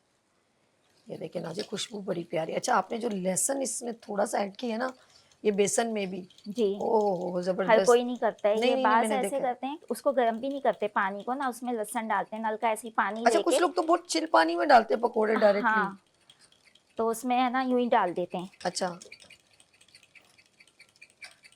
ये आप खा के बताइएगा, इसकी बिल्कुल अलग टेस्ट है। बहन क्या मतलब है, मैं खाऊंगी भी नहीं। खा के बताइएगा, मतलब ऑफ कोर्स खाऊंगी।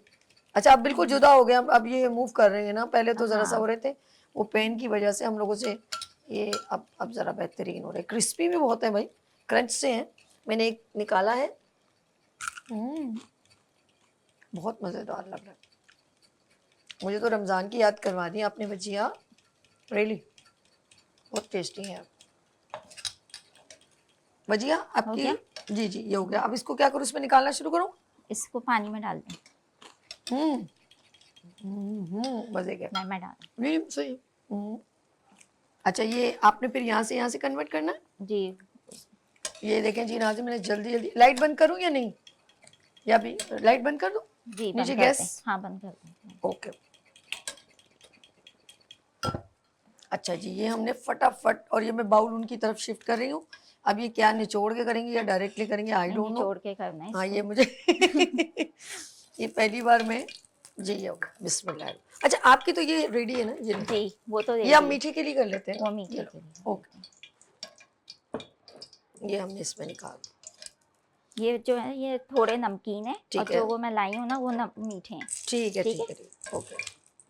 हमने ये इसको शिफ्ट कर दिया। जब तक वो हो रहा है हम ये वाला तैयार कर लेते ये हैं। देखें जी, ये नमकीन दही बल्ले तैयार हो रहे हैं। ओके, बिस्मिल्लाह, जबरदस्त। ये क्या डल रहा है?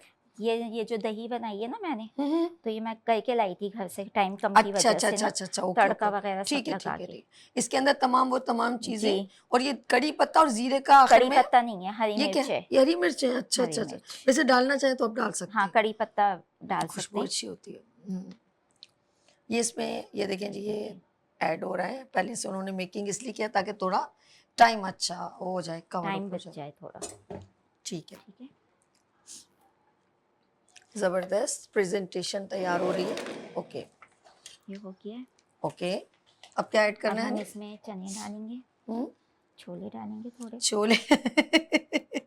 कोई चाट ओके, तैयार हो रही ठीक है। है, ठीक है, मैं समझ रही हूँ, मैं समझ रही हूँ। बेहतरीन बेहतरीन हनी, बेहतरीन। वो बड़ी अच्छी एक इन्होंने, चाहे आप फिर घर में बनाएं खट्टी मीठी चटनी। ओके, थोड़ी पापड़ी लेंगे।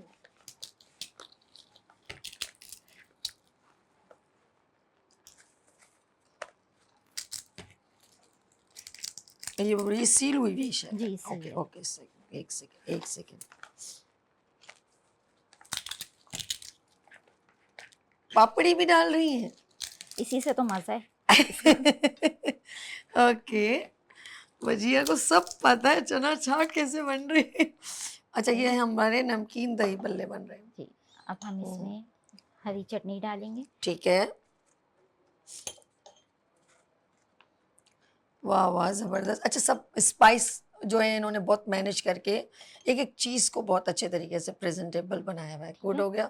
ये लें आपकी ये चटनी, ये भी रेडी है, ये लीजिए। ये इमली की, अगर आप घर में बनाना चाहें, ऑफ कोर्स टाइम बचाएं, मीठी खट्टी मीठी, बस बस बस, थैंक्स।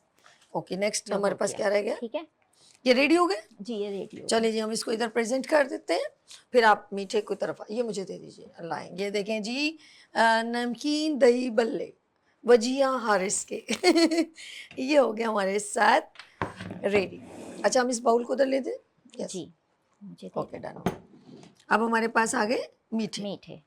अब इसके अंदर आपने चीनी वगैरह सब इन्होंने ऐड कर लिया मेरे ख्याल में, है जी ना? सब ऐड अब हो इसको गया। हम कैसे अब हम ये लेंगे एक एक एक एक करके ऐसे वहाँ हल्के से दबाइएगा, जोर ठीक से है। नहीं वरना टूट जाएंगी। ओके ओके ठीक है। ठीक है, पानी ऐसे। निकाल पानी के। निकालना है। अच्छा उसमें ज्यादा पानी भी नहीं ऐड हुआ हुआ, मैंने देखा इसने दूध ऐड कर लिया था, दूध ऐड कर। वरना वो अजीब दूध सी से ये एक तो थिक बनते हैं, ठीक है इसकी दही, ठीक है और टेस्ट भी बहुत मजे का ठीक होता है। है जितनी इसका। ज़रूरत है उतने पकौड़े बस डालने, ज़्यादा नहीं डालेगा बस, ताकि वो ना हो। ठीक है जी, ये हो गया। ठीक है। बस बस बहुत है, बहुत। इसको साइड पे कर दीजिए। अच्छा जी, अब हम इसके अंदर चम्मच से दही ऊपर थोड़ा कर दें ताकि कवर अप हो जाए ये स्पून से ना। ये हो गया। इसको हम इसको कवर कर देंगे, गैस डिप कर देना तो ज़रा सा अच्छा हो जाएगा। ये चूल्हा थोड़ा खोल, तेल कम करना है, थोड़ा क्या करना है इसको? कम बघार? करना है ऑयल, क्या करना है इसको? कुछ यूज़ करना है? तड़का लगाना है। वो लगा लेंगे, छोड़े लगाना वो आप। अगर आप एज पर, मुझे पसंद नहीं इसलिए मैं नहीं लगा अच्छा रही। अच्छा मुझे पसंद नहीं।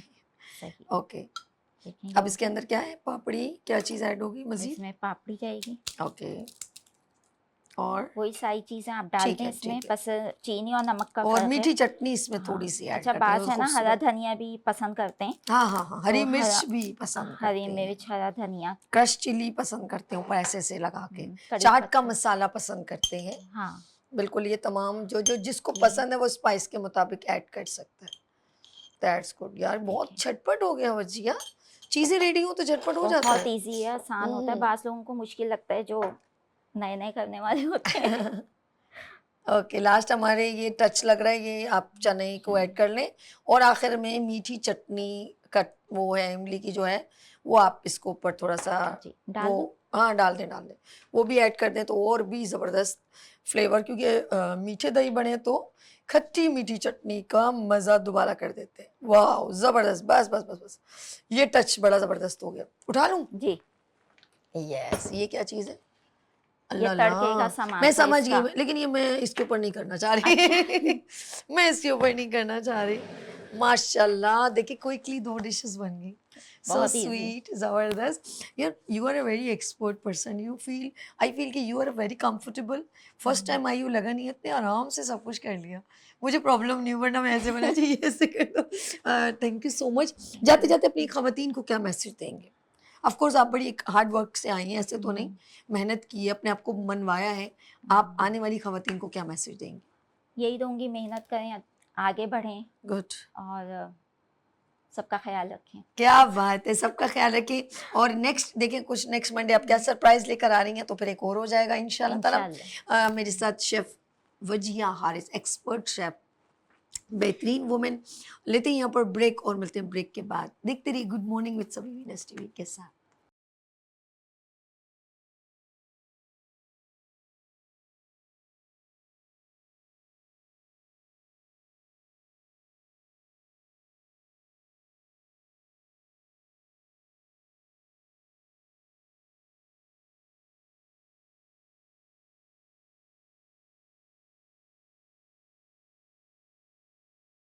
फूल खिलने लगे,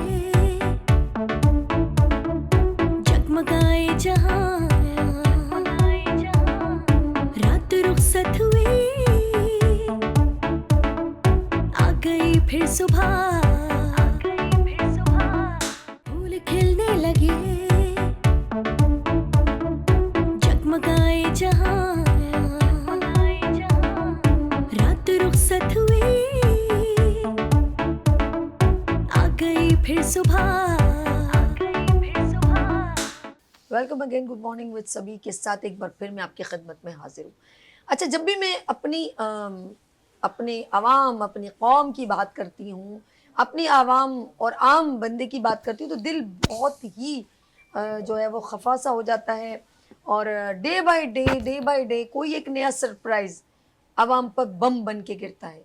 IPPs ये कहाँ से आए, ये कौन लोग हैं और ये कब कहाँ से आते हैं, और सरप्राइजली जो है वो डिफरेंट टैक्स लगा के बिजली की मद में हुकूमत पर बम बन के गिरते हैं। और कभी भी कहते हैं ये बंद कर दी जाए, कभी भी कहते हैं ये खोल दी जाए, और कोई भी कहते हैं कि इसका करने वाला, मैनेज करने वाला कुछ नहीं खबर कि हम कहाँ ढूंढें, और हम पर मुसल्लत की जाती हैं, हम सबको बेवकूफ़ भेड़ बकरियों की तरह ट्रीट किया जाता है, और हम ऐसे अपने आप को खुशकिस्मत समझ रहे हैं, हम बहुत आज़ाद हैं। हम आज़ाद नहीं हैं।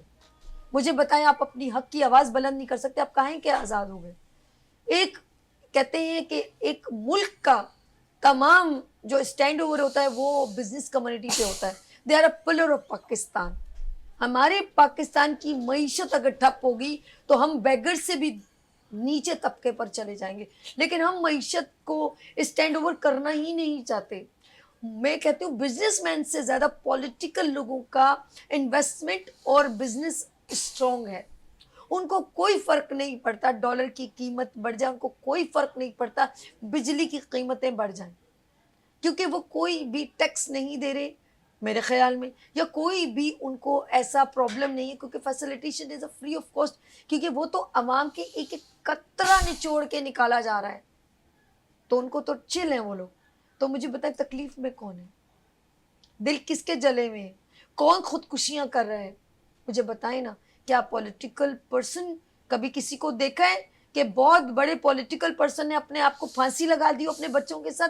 नहीं नहीं नहीं नहीं नहीं, वो तो आम आवाम, एक दुकानदार, एक शॉपकीपर जिसकी अचानक दुकान जल जाए, वो कहाँ जाए?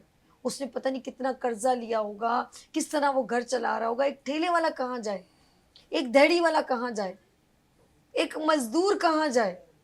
मैं किसकी आवाज़ बनूं, मुझे कुछ समझ में नहीं आ रहा। लेकिन हुकूमत वक्त की जो है वो चिल्लस ख़त्म नहीं हो रही, उनकी इंटरटेनमेंट नहीं ख़त्म हो रही, उनको कोई फ़र्क नहीं पड़ता। लगाओ टैक्स, लगाओ इनके ऊपर, IPPS के जो कुछ इनके ऊपर टैक्स लगाना लगाओ। अच्छा, आप जब बिल पढ़ोगे तो आप हैरान रह जाओगे, आपकी आंखें पटी पटी रह जाएंगी, ये क्या, किस किस्म के हम पर टैक्स लगाए जा रहे हैं। यूनिट इतने हैं और बिल इतने हैं। लेट्स सी, बात करूं तो बहुत आगे तक जाएगी, लेकिन मेरे साथ ऐसे लोग हैं जो अब कहते हैं ना खुद तो लीड करें, उनके साथ बहुत सारे लोग, उनके साथ रोज़गार जुड़ा है और वो उन सबको फेस कर रहे हैं। उनकी एक उनको जिम्मेदारी सौंपी है डेजिग्नेशन के साथ, तो वो सारी चीज़ें उनके साथ फेस करते हैं। लेट्स सी, मेरे साथ मोहम्मद असलम खान, जनरल सेक्रेटरी सदर कोऑपरेटिव मार्केट। अस्सलाम वालेकुम। वालेकुम अस्सलाम। कैसे सर? मैं अल्हम्दुलिल्लाह। आपको गुड मॉर्निंग विद सभी में खुश आमदीद कहती हूँ। अच्छा जी, मेरे साथ एक बहुत ही माशाल्लाह सीनियर यहाँ तशरीफ़ रखते पर्सन शख्सियत हैं, और ये हैं Mahmood Hamid sahab, president Pakistan organization of small trade and cottage industry. अस्सलाम वालेकुम। वालेकुम कैसे सलाम। सर? ठीक है, जी, आपको अल्हम्दुलिल्लाह। दिल की गहराइयों से खुश आमदीद। जज़ाक। सर, क्योंकि हम अपनी आम आवाम की जब आवाज़ बनते हैं तो हमारी कंधे पर जिम्मेदारियों के बोझ ज़्यादा हो जाते हैं। सबसे पहले मैं आपसे आगाज़ करूँगी कि आप माशाल्लाह पूरी मार्केट और तमाम चीज़ों को भी एज अ प्रेसिडेंट देख रहे हैं, तो इस वक्त आम आदमी की क्या कंडीशन है? बहुत शुक्रिया आपका। देखिए, इस वक्त जो है पाकिस्तान की ताजिर बरादरी जो है वो हालत जंग के अंदर है। ओए होए। हमने अपनी तहरीक का आगाज़ 2 अगस्त से किया था जी। और 28 अगस्त को हमने पूरे पाकिस्तान के अंदर हड़ताल की अपने मुतालबात के हक़ जी। में। और ये जो हमारी तहरीक है, इसका जो असल जो बुनियाद है वो ये है कि जो इस वक्त हुकूमत ने IPPs की शक्ल में और उनकी लूटमार की शक्ल में जो चीज़ें आवाम पे और ताजरों पे मुसल्लत की हैं, उसके होते हुए ना इस मुल्क के अंदर कोई मईशत पनप सकती है, ना कोई तिजारत चल सकती है। और मैं तो ये कहूँगा कि ये सिर्फ तिजारत की और मईशत की बात नहीं है, असल बात यह है कि लोगों से जीने का हक़ छीन लिया गया है। आप ये देखें कि एक जो 80 गज का मकान है जिसके अंदर 3-4 अफराद रहते हैं, अगर उसका बिल 15,000 रुपये आएगा, उसकी तनख्वाह 25,000 रुपये होगी, वो क्या तो करें? किस तरह देगा? ये पाकिस्तान के 25 करोड़ आवाम का मसला है जिसके लिए हम लड़ रहे हैं, हमने जद्दोजहद की है। और इस पर मैं ये कहूँगा कि इसमें मैं हाफिज़ नईमुर रहमान साहब को भी खराज तहसीन पेश करता हूँ कि वो हमारी आवाज़ बने। जो 15 रोज़ा धरना हुआ पिंडी के अंदर, उसके नतीजे के अंदर ये हुआ कि IPPs के मसला समझा गया, वरना हो ये रहा था कि हम जब IPPs की बात करते थे, इस जुल्म की बात करते थे कि जो हर महीने हमारी जेबों पे डाका डाला जाता है, भत्ता लिया जाता है, तो कहते थे भाई IPPs के माहदे हैं, इनको आप नहीं छेड़ सकते, अगर आप इनको छेड़ेंगे तो ये आलमी अदालत में चले जाएंगे और हमारे पर सैंक्शंस लग जाएंगी। भाई वो शहरी हमारे हैं, यहाँ के रहने वाले हैं। आप ये देखिए कि यानी कि अगर कुछ बोला ना जाए तो चलता रहेगा ये बिल्कुल। सब।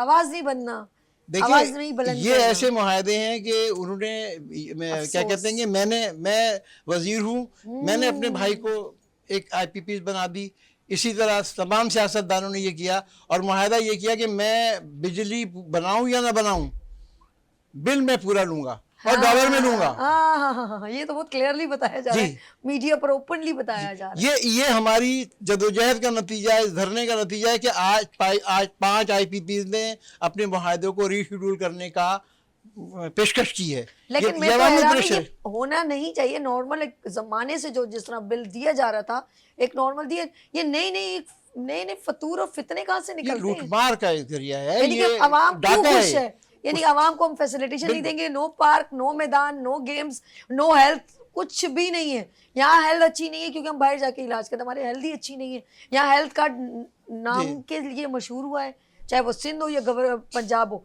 हेल्थ कार्ड इतना मशहूर, और हम अपनी हेल्थ का इलाज बाहर मुल्क में करवाते हैं। तो कौन सा भी प्रैक्टिकल हमको लगाया हुआ है कि वतन की मिट्टी गवा रहना, और यहाँ पर जितने लोग हैं जब वो रिटायर हो जाते हैं तो बाहर मुल्क में वतन की मिट्टी को अपनी आवाज़ बुलंद कर रहे होते हैं। यहाँ पर कोई वतन की मिट्टी, हमको आवाम को 14 अगस्त पे, 6 सितंबर पे और 25 दिसंबर हम लोगों को इन पे लगाया हुआ है, और हम पर बिलों की बरसात की हुई है।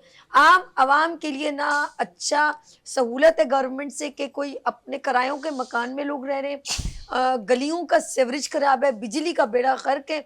अच्छा बिजली आ नहीं रही लेकिन बिल तो तुमने देना, बिजली नहीं आएगी। अच्छा हम लोगों के माइंड बने हुए हैं, कितने बजे जाएगी? सुबह 8 बजे जाएगी, दोपहर को 5 बजे जाएगी, रात को 10 बजे जाएगी। हाँ, सबक याद किया। हमारे घर में अभी मत आना, रात को 10 बजे के बाद मत आना कि बिजली नहीं होगी हमारे घर में। किसी के 2 घंटे, किसी के 2.5 घंटे परमानेंट बनी हुई है, और कहीं गलती से चली जाए तो टाटा बाय बाय। जब तक पूरा जो है सोसाइटी या कोई भी कॉलोनी जब तक जाके शोर शराबा नहीं करेगी, अगर 10 घंटे लाइट नहीं होगी ना तो नहीं होगी, जब तक वो तिल मिलाएंगे नहीं।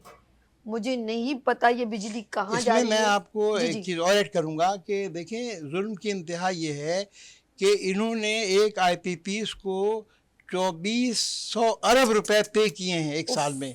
उसने 1 यूनिट बिजली पेमेंट सर ये आपने और हमने किए हैं, इन्होंने नहीं किए हैं। नहीं मैंने दिए, मेरी ये और आप और हमारी आम ठेले वाले की पैसे गए हैं। और इससे आगे बढ़ के ये इतने लाडले इदारे हैं कि 1200 रुपए इनके ऊपर इनकम टैक्स बन रहा था। मैं तो कहती हूँ हम उन दरवाजों पे जाके बैठे जिन्होंने कहा था 300 यूनिट फ्री है। 1200 रुपए इनकम टैक्स बन रहा था, वो इनको माफ कर दिया सर वो गया। आपको मिले नहीं जिन्होंने 300 यूनिट फ्री दिए थे आप लोग? भाई वो तो नाम छुपाए हुए हैं। अच्छा ना, नाम छुपाए अरे हुए नहीं, वो तो स्टेज पे बोला था उन्होंने, वो तो स्टेज पे बोला था। ये अब गिरफ्त में आ रहे हैं। आप देखें 5 अफराद, 5 जो आई है ना, ये जब तहरीक चलेगी, अभी मैंने कहा ना हम अभी हालत जंग में। अच्छा यूं बोलते होंगे यहाँ पर हम 300 यूनिट फ्री हैं, घर जाके बातें करते होंगे।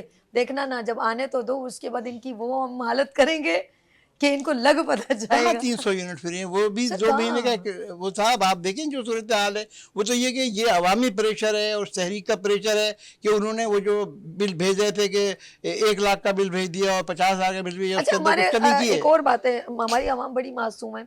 एक और बात है, गवर्नमेंट बहुत सियानी है, बहुत चालाक होशियार है।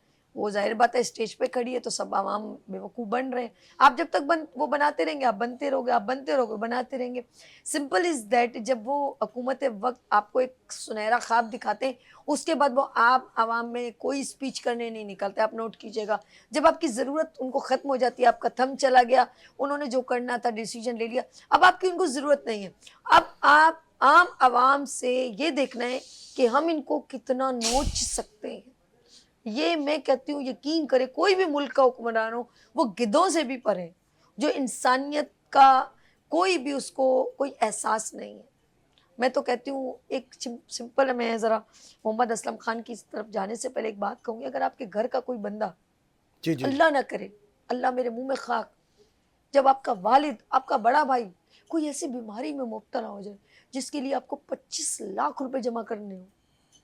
मुझे एक बात बताएं, आप यूं करेंगे तो सबसे पहले आप कहेंगे मैं अपना घर किसी जगह गिरवी रखवा दूं, मुझे कौन देगा 25 लाख, किसके लिए? सिर्फ एक जान बचाने के लिए। तो आप मुझे बताएं कि वो बच्चे की जान उसको लिए, उस बाप के लिए, उस जवान बेटे के लिए कितनी कीमती है। तो इस वतन के लिए आप अपना एक एक चीज बेच दें, कहें कि मेरा वतन बच जाए, तो आपका नाम रेती दुनिया तक लोग याद रखेंगे। लेकिन इसके लिए इतना बड़ा दिल चाहिए। ओए मैं अपना पैसा क्यों दे दूं, मैं अपनी चीज क्यों दे दूं? तो फर्क है, एक छोटा सा अदना सा घर जो उसकी कीमत भी शायद 25 लाख ना हो, लेकिन वो अपने बेटे के लिए कहता मैं अपना घर बेच दूं, मुझे कोई 25 लाख नहीं देगा तो क्या हुआ। लेकिन आप अपने वतन को, जिससे आप सालों से 70 सालों से जिसके ऊपर हुकूमत जिंदगी जी रहे हैं, आपको इज्जत मकाम दौलत दुनिया मिली, उसके लिए आप सब कुछ भी कुर्बान कर देना, खुदा की कसम वो भी कम है। चलते हैं हम अपने सर की तरफ। मोहम्मद असलम खान साहब, जनरल सेक्रेटरी सदर कोऑपरेटिव मार्केट। सर बात आईपीपीस की कर रहे हैं, बिजली के पंप ऐसे गिराते हैं without any discussion relevant to business community and take a decision. क्या हुकूमत वक्त को इस तरह करना चाहिए? नहीं, बिल्कुल नहीं करना चाहिए। आपने बिल्कुल सही फरमाया। आप देखें कि इलेक्ट्रिक के जो बिल हमें आते हैं हमारे घर पर, कॉमर्शियल पर, रेजिडेंशियल पर, उसमें 14 से 18 टैक्सेस मुख्तलिफ किस्म के लगा दिए जाते हैं। आप उसमें जो यूनिट हमारे अगर 300 यूनिट हैं तो 300 यूनिट में हमारा बिल अगर मिसाल के तौर पे 20,000 रुपये बनता है, तो मज़ीद उस पर 20,000 रुपये के 14, 16, 15 टैक्स लगाकर हमारे बिल को तकरीबन जो है ना वो डबल कर लिया जाता है।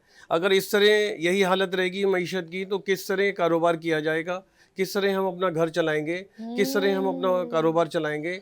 अब मुझे ये बताइए कि एक ख़ानदान की आमदनी 50,000 रुपये है और उसका 30,000 रुपये बिल आ जाता है, तो मुझे बताइए वो 20,000 में अपने बच्चों की परवरिश भी करेगा, अपना ज़रिया घर भी चलाएगा, अपना किस तरह अपना जो है सर्वाइव करेगा। तो ये तो नामुमकिन में से। जब तक आप बिजली के रेट कम नहीं करेंगे इस मुल्क की मईशत बेहतर नहीं होगी। हालांकि आप देखिए इस वक्त FBR के फिगर के मुताबिक कराची ने पूरे पाकिस्तान से सबसे ज़्यादा टैक्स दिया है, और उसके बावजूद कराची का इंफ्रास्ट्रक्चर की हालत देखिए, रोडें टूटी हुई हैं, गटर उबल रहे हैं, बिजली नहीं है, गैस नहीं है। कोई मेहमान आता है तो हम मना कर देते हैं कि रात को 10 बजे के बाद नहीं आना, हमारे पास गैस नहीं होती, हम तुम्हारी खिदमत नहीं कर सकते। तो मुझे बताइए, कोई शाम में आता है तो हम उसे वो मना कर देते हैं कि भाई हमारे यहाँ 4 से 6 बजे तक की लोड शेडिंग है, जब दिल चाहता है लाइट चली जाती है, जब दिल चाहता है लाइट आ जाती है। तो मुल्क की बेयकीनी कैफियत ये अच्छी नहीं है।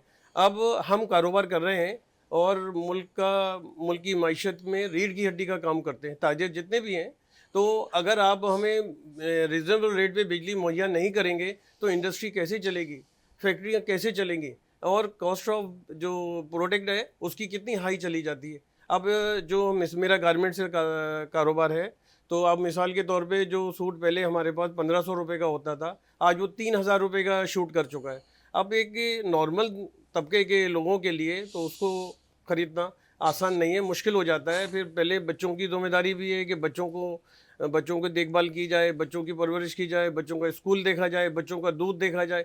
अभी तो ये देखिए कि जो उन्होंने अच्छा, कभी आपने बिल के ऊपर वो टैक्स रीड किया? मैंने रीड करे, आप उसमें टैक्स जो है ना बड़े मतलब आपके कचरे का टैक्स भी है जी मतलब आपको चीज मिलेगी नहीं, आपका हर तरह के टैक्स उसके अंदर जो है ना वो लगाए हुए इनको। अच्छा, डे बाय डे वो 2 से 3, 3 से 4 करते करते वो बढ़ते चले गए। वो सारे टैक्स आपके बिल यूनिट से भी ज्यादा है। बिल्कुल बिल्कुल। अभी उसमें KMC का भी टैक्स लगा दिया है। अब मुझे ये बताइए कि कचरे वाला जो हमारे घर पर आता है हम उसको ऑलरेडी पैसे देते हैं। मैंने उससे कहा कि भाई हम तो टैक्स देते हैं तो हमारे बिल में लग कर आ रहा है, अब हम तुम्हें टैक्स नहीं दे रहे। कहने लगा नहीं मैं कचरा नहीं उठाऊंगा, वो तो रोड सफाई का टैक्स दे रहा है।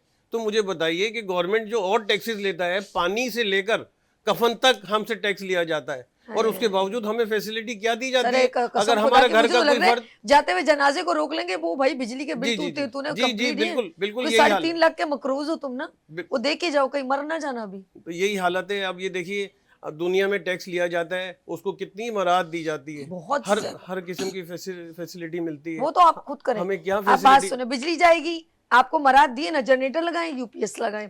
अच्छा जी, आप सोलर सिस्टम, अब तो और वो भी इसका इन्होंने बिजनेस पकड़ा हुआ है, इन्हीं की किसी फैमिली टर्म में जिन्होंने सोलर सिस्टम, कोई चीज जाने नहीं देंगे हाथ से, वो भी आपको खरीदना है।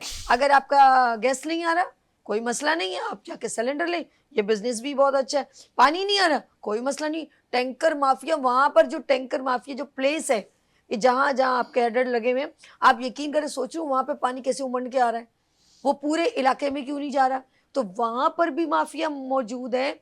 आप कोई भी डिपार्टमेंट उठा के लेंगे, माफिया वहां पे पहले से ही, और उसके पीछे एक बड़े बड़े हाथ हैं, और वो हुकूमत वक्त के हाथ। ऐसा ही है सर। बिल्कुल सही हम फरमाया आपने। आवाम सारे बेवकूफ है, मैं तो कहती हूँ हम सब बेवकूफ हैं। बिल्कुल सही फरमाया। खुदा असल की में कसम आवाम जो है बेवकूफ है। डुगडुगी बजाते हैं, और जब इलेक्शन होता है तो कहते हैं कि 300 यूनिट फ्री दे रहे हूँ। एक लीडर, 2 लीडर, 3 लीडरों ने बोला।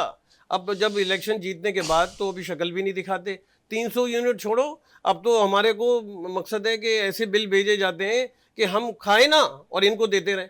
अभी आप देखिए वो कि यही तो कह रहे हैं, FDR ने, आईपीपीस खामखा का है जी जी जी, ना, अभी आप बिला देख, वजह का। जी जी बिल्कुल आपने वजह फरमाया।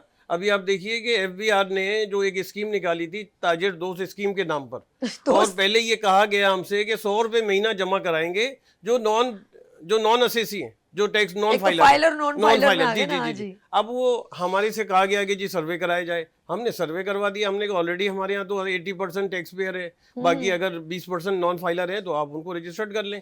अब जब उन्हें रजिस्टर्ड कर लिया तो पिछले 2 महीने पहले एक SRO निकाला जाता है कि सदर की कैटेगरी वाइज कराची को डिवाइड किया जाता है। सही। उसमें सदर में अब्दुल हारून रोड पर 60,000 रुपये फी दुकान से महीना टैक्स, एडवांस टैक्स का अंदलिया दिया जाता है। तो मुझे बताइए कहाँ का इंसाफ है? 60,000 रुपये अगर हम FBR को टैक्स देगा तो वो अपने घर क्या लेके जाएगा, क्या कमाएगा, क्या किराए देगा, किस तरह अपने सर्वाइव करेगा? वो जैसे अभी ये तो मैं कुछ ऐसी- वीडियोस देख रही जी, थी, जी, सब सबके ऐसी पोजीशन पे डकैत ढकेला हैं। जा रहा है मईशी हालत को हाँ, हाँ। कि मईशत का कत्ल किया जा रहा है हो गया, जानबूझकर। नहीं कत्ल किए ना, हो गया है।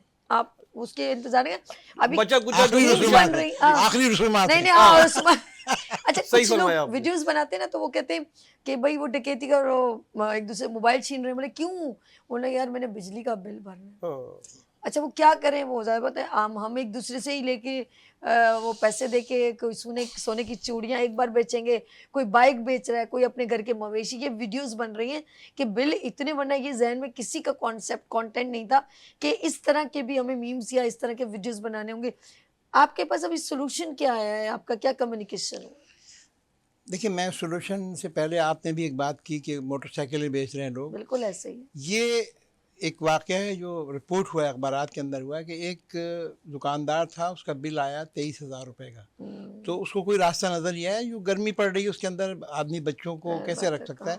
वो गया और मोटरसाइकिल बेची उसने और बिजली का बिल अदा कर दिया अल्लाह। कि ये जान मेरी छूट गई। हालांकि कराची के अंदर सवारी के बगैर चलना बहुत मुश्किल है। अगले दिन फिर वही 24,000 का बिल आ गया। तो महीना तो ऐसे गुजरता है। अब उसके बाद बेचने के लिए कोई चीज़ नहीं थी, उसने खुदकुशी कर ली। ये वाक़यात यानी कि आपको पता है repeatedly ये हो रहे शख्स हैं। ना जी रोज़े क़यामत के दिन ना उनका गिरबान पकड़ेगा, बिल्कुल। जिनके पास सब कुछ है और वो ये सारा खेल खिलवाड़ कर रहे हैं। बेशक। और ये सब यकीन करें आप लोग, जिस दिन मैं कहती हूँ इंसान ना किसी भी मजहब से बिलोंग करता हो, लेकिन अगर उसके अंदर इंसानियत नहीं है ना, खुदा की कसम वो किसी काम का शख्स नहीं है। देखिए, हमारे जो कर्ज़े हैं इस वक्त, अभी जो 3 रोज़ पहले फिगर आई है, यानी जो मुल्की कर्ज़े हैं 77,000 अरब रुपए से बढ़ गए हैं। इतनी तो आवाम नहीं है। जी, और बात ये, उसके बाद इस पे कोई देखने को देखें, एक उसूल है कि अगर कोई मेरा कारोबार है या कोई इदारा है, अगर उसमें लॉस होगा तो हम उसको गौर ये करते हैं कि इसके लॉस को कम किया जाए। लॉस को कम करने का ये कि या तो हम अपने अखराजात को कम कर नहीं लेंगे। सर, हम लोग चीजें बेचेंगे ना, जैसे देखो मेरी बात सुनो, नहीं, हम वही बड़ी कर काम रहे है, हैं। बाइक बेच रही है, जी, जी। सोने की चूड़ियां बेच रहे हैं। एक दिन होगा हम अपने मुल्क को तोड़ तोड़ के बेचेंगे, और बिक भी रहा है। PIA बिक गया ना, दे दिया ना, चाहे आप ठेके पे दो, चाहे उसको यूं घुमा के मोड़ के, कान इधर से पकड़ो कान उधर से पकड़ो। एक दिन होगा हम अपने पहाड़ सोने के गिरवी रखवा रहे होंगे, फिर हम अपनी जी, PIA रखवा दिए हैं। सर मैं आपके लिए आपको जो- सर समझा करें ना, जी, अब रखवा देंगे, ये हमने समझा अपने करें। रिक्वेटिक के जो ज़खायर हैं वो 15% पे दे के और अपना 50% का पार्टनर बना सर, दिया है। हमारा पेट तो भर रहा है जी, ना, फिर भी हम गरीब हम हैं। अपनी ज़रूरी ज़मीनें जो हैं ठेके पे दे रहे हैं, उन ज़मीनों पे गैर सर आपको, हम लोगों को शर्म आती है ना जब कोई ये बात कहता है कि हमें किसी मुल्क ने कर्जा मुझे बताए कौन शख्स, कोई बाप अगर बेटी के लिए शादी के लिए जहेज के लिए किसी से पैसे उधार लाता है, उसको तो वापस करने होते हैं, तो वो क्या फखर से सर झुका के चलेगा या सर उठा के चलेगा कि मैंने इस शख्स का कर्जा देना है? मुझे बताए उसको फखर होगा मैं कर्जा लाया हूँ बेगम, भाई मुबारक हो मैं कर्जा लाया। वो कहेगा बेगम संभाल के रखो, कल पैसे वापस भी करने। माफ तो कीजिएगा, मुझे बताएं, हम ये मिसाल प्राउड है। महसूस करते हैं, अल्हम्दुलिल्लाह, शुक्र अल्हम्दुलिल्लाह कि हमें दूसरे मुल्क ने कर्जा दे दिया। बंदा शर्म के डूब के मर जाए यार। यकीन करें कि अगर हमें ये फख्र हो हमारी कौम को कि हमें किसी ने उधार दिया है, जिस मुल्क में 4 मौसम हो, जिसके अंदर दरिया, नहरें, सिंध दरिया, जिसके अंदर पहाड़, हरियाली, मैं कहती हूँ क्या चीज की मादनियात, क्या चीज की कमी है। वो शख्स कहे, वो बंदा कहे, वो मुल्क के लोग कहें कि मैं अल्हम्दुलिल्लाह, शुक्र है कि मुझे किसी मुल्क ने कर्जा दिया। इससे एक बात और भी आगे है कि ये गैर मुल्की प्रेस ने कहा कि जो कर्जा लेने आता है वो चार्टर्ड जहाज में आता है और 3 पीस सूट पहने हुए होता है, उफ, और जो कर्जा देने वाला है वो और बुशर्ट के दोपट्टे की अंदर, चप्पल। हाँ हाफ स्लीव शर्ट के अंदर है। तो बात ये है कि मेरी टेप टाप नहीं खत्म होगी। जी, वो जो बात मेरी आपने कही, टेप कोई टाप नहीं। शर्म और सिर्फ हया झूठ नहीं, बोले। बिल्कुल। अच्छा, ये वीडियो एक पिक्चर देखी कि एक शेख बैठा हुआ है, मिनिस्टर है, और उनकी चप्पल 2 पट्टी की पहनी हुई उन्होंने, जी। सिंपल शर्ट पहनी थी, और हमारे वाले सूट बूट में लाइन से बैठे हैं और हम कर्जा लेने जा रहे हैं। अब आप देखिए, बताएं हमारे ये किसका पैसा है, मुझे बताएं ना। ये अवाम के टैक्स का पैसा है, जो फ्यूल लगा के, जो कहीं पर भी पूरी डेलीगेशन जाते हैं, और मैं तो शर्म का डूब कर मर गई कि जिस पर आवाम के पैसों पे उभरा हो रहा है और उसको बड़ा फखरिया अंदाज में अच्छा महसूस नहीं, हम कर तो रहे एक फार्मूला और है ना, जब कहते हैं कि अखराजात बढ़ गए और कर्ज लेना है, हाय वो हम अपनी काबीना में वुज़रा का इजाफा कर देते हैं। हैं। उनके लिए पहले हम टोयोटा गाड़ियां लेते थे, मर्सिडीज गाड़ियां लेते थे, अब उनको हम लेते हैं वीगो डाले 80-80 करोड़ के। तो मतलब ये कि हमने तो हर चीज जो है रिवर्स की हुई है। क्या उल्टे इनके से- पास गाड़ियां नहीं है? मतलब अगर मैं तो कहती हूँ ये खत्म होना चाहिए, मैं सच कह रही हूँ, ये मेरा ओपिनियन है कि आम आवाम बिल्कुल। इनको ये सारी मरात खत्म होनी बिल्कुल दुरुस्त है चाहिए। आपका। देखिए, ना असल बात पेट्रोल देना चाहिए, ना गवर्नमेंट की गाड़ी, क्योंकि ये आवाम के गरीब मुल्क है ना। जब आप कह रहे हो कि मकरूज है, एक बंदा 3.5 लाख का मकरूज है, तो ये सारी आसाइशें और ये तमाम आपकी जो मरात है ये क्यों कंटिन्यू है? आपका जो बिल है, या जितने मैं कहती हूँ बड़े बड़े जजेस को बहुत कुछ कॉम्प्लीमेंट्री प्लेसेस चलें जी, जो है गवर्नमेंट की रिहाइश है, फिर उनके ऊपर इतना कुछ आप लोगों को अगर यकीन करें, अगर इनको सिर्फ ये फ्री ऑफ कॉस्ट पेट्रोल दिया जाए ना, तो मैं कहती हूँ गवर्नमेंट, मैं कहती हूँ हमारे मुल्क का कर्जा उतर जाएगा। जितने हमारे मिनिस्टर्स को इनके सब मरात अगर वापस ली जाएं, इनका बिजली का बिल खुद भरें, हमारी तरह आप भी स्विच बंद करें ताकि आपको एहसास हो। आप बिला वजह का एक कितने सारे एम्प्लॉयज पूरी हवेलियों के अंदर, तो सर क्या कहेंगे? देखिए, मैं आपकी बात को बिल्कुल तायद करता हूँ। 220 अरब रुपए का पेट्रोल और 550 अरब रुपए की बिजली इस अशराफिया को मुफ्त दी जा रही है। अच्छा, गाड़ियां मुफ्त दी जा एक बार रही रिपीट कीजिएगा, कितनी है। free दी? 220 अरब रुपए का पेट्रोल और 550 अरब रुपए की बिजली इनको मुफ्त दी जा रही है। इनको गाड़ियां मुफ्त दी जा रही हैं। तो बात यह है कि इनको तो हमारी तकलीफ का एहसास ही नहीं ना, उनके लिए हर चीज मुफ्त आपने है। शॉकिंग न्यूज दी जी, कि कम से कम 220 अरब अरब जी का हाँ। जो है ये पेट्रोल। ये अगर इनका बंद हो तो इनको पता चले कि आवाम पेट्रोल किस तरह डलाते हैं। मोटरसाइकिल पे जो आदमी जा रहा होता है, उसका मोटरसाइकिल में इतना पेट्रोल नहीं होता कि वो जाके लिटा के चलाता है। जो सर साइन करेगा सबसे पहले उसका पेट्रोल बंद हो जाएगा ना। जी हाँ। तो ये मैं इसमें आगे ये बात करूँगा कि असल में ज़रूरत इस बात की है कि जिस बेदारी का सबूत अवाम ने अगस्त में दिया है, इस बेदारी का सबूत देने का वक्त है। अब इंशाल्लाह हम दूसरे फेज़ में जा रहे हैं, इसलिए कि जो इन्होंने टाइम दिया था वो गुजर चुका है और इन्होंने वो हमें मराद नहीं दी। अब देखिए, वज़ीर आज़म साहब कह रहे हैं कि ये 5 कंपनी जो राज़ी हो गई, इंशाल्लाह खुशखबरी मिलेगी, 10 रुपए यूनिट कम हो जाएगा। आपने 200% और 300% खुशखबरी से मुझे इनकी बात याद आई जी। कि कहते हैं घर में बच्चा पैदा हो खुशखबरी, तो वो एक और खुशखबरी होगी, एक और बम आपके ऊपर आएगा। हम चलते हैं महमूद साहब के। महमूद साहब, यू हैव एनी सब्स्टिट्यूट कि मुल्क अगर एक आइडिया होता है ना, बिजनेस कम्युनिटी को पता होता है, क्योंकि आम आवाम के ऊपर जो ये बार ये बम गिराए जा रहे हैं, तो वो एक जहनी मरीज से हो गए और खुदकुशी भी इसीलिए हो रही है। बेशक। एक ऑटो वाला ये सोच रहा होता है कि मैं इसको, अच्छा हम सब गरीब लोगों को नोचने के चक्कर में मैं इसको कैसे लूटूं, रिक्शे वाला, फल वाला कहता है मैं इसको कैसे लूटूं, दुकान वाला, ये अब छोटे लोग आपस में क्राइम, तो यूं क्राइम रेशियो बढ़ेगा ना कि नहीं बढ़ेगा? You have any solution? ये जब मईशी हालत ख़राब होगी और अखराजात ज़्यादा होंगे, महंगाई ज़्यादा होगी, तो यही सिचुएशन क्रिएट होती है मुल्क में, और जिसके पास बिजली का बिल देने को नहीं होगा, जाहिर सी बात है वो पहले कर्जा लेगा। जब घर के सारे असासे बेच चुकेगा उसके बाद क्या है, किडनैपिंग करेगा, उसको पकड़ेगा, लूटेगा, इसी तरह करेगा ना। करप्शन की वजह यही है। इसका सोल्यूशन हुकूमत पाकिस्तान के पास मौजूद है। जैसे हुकूमत पाकिस्तान ने 1972 में नेशनलाइज किया था, उस वक्त मुल्क तरक्की कर रहा था, मुल्क इस पोजीशन पे नहीं था जिस पोजीशन पर आज है।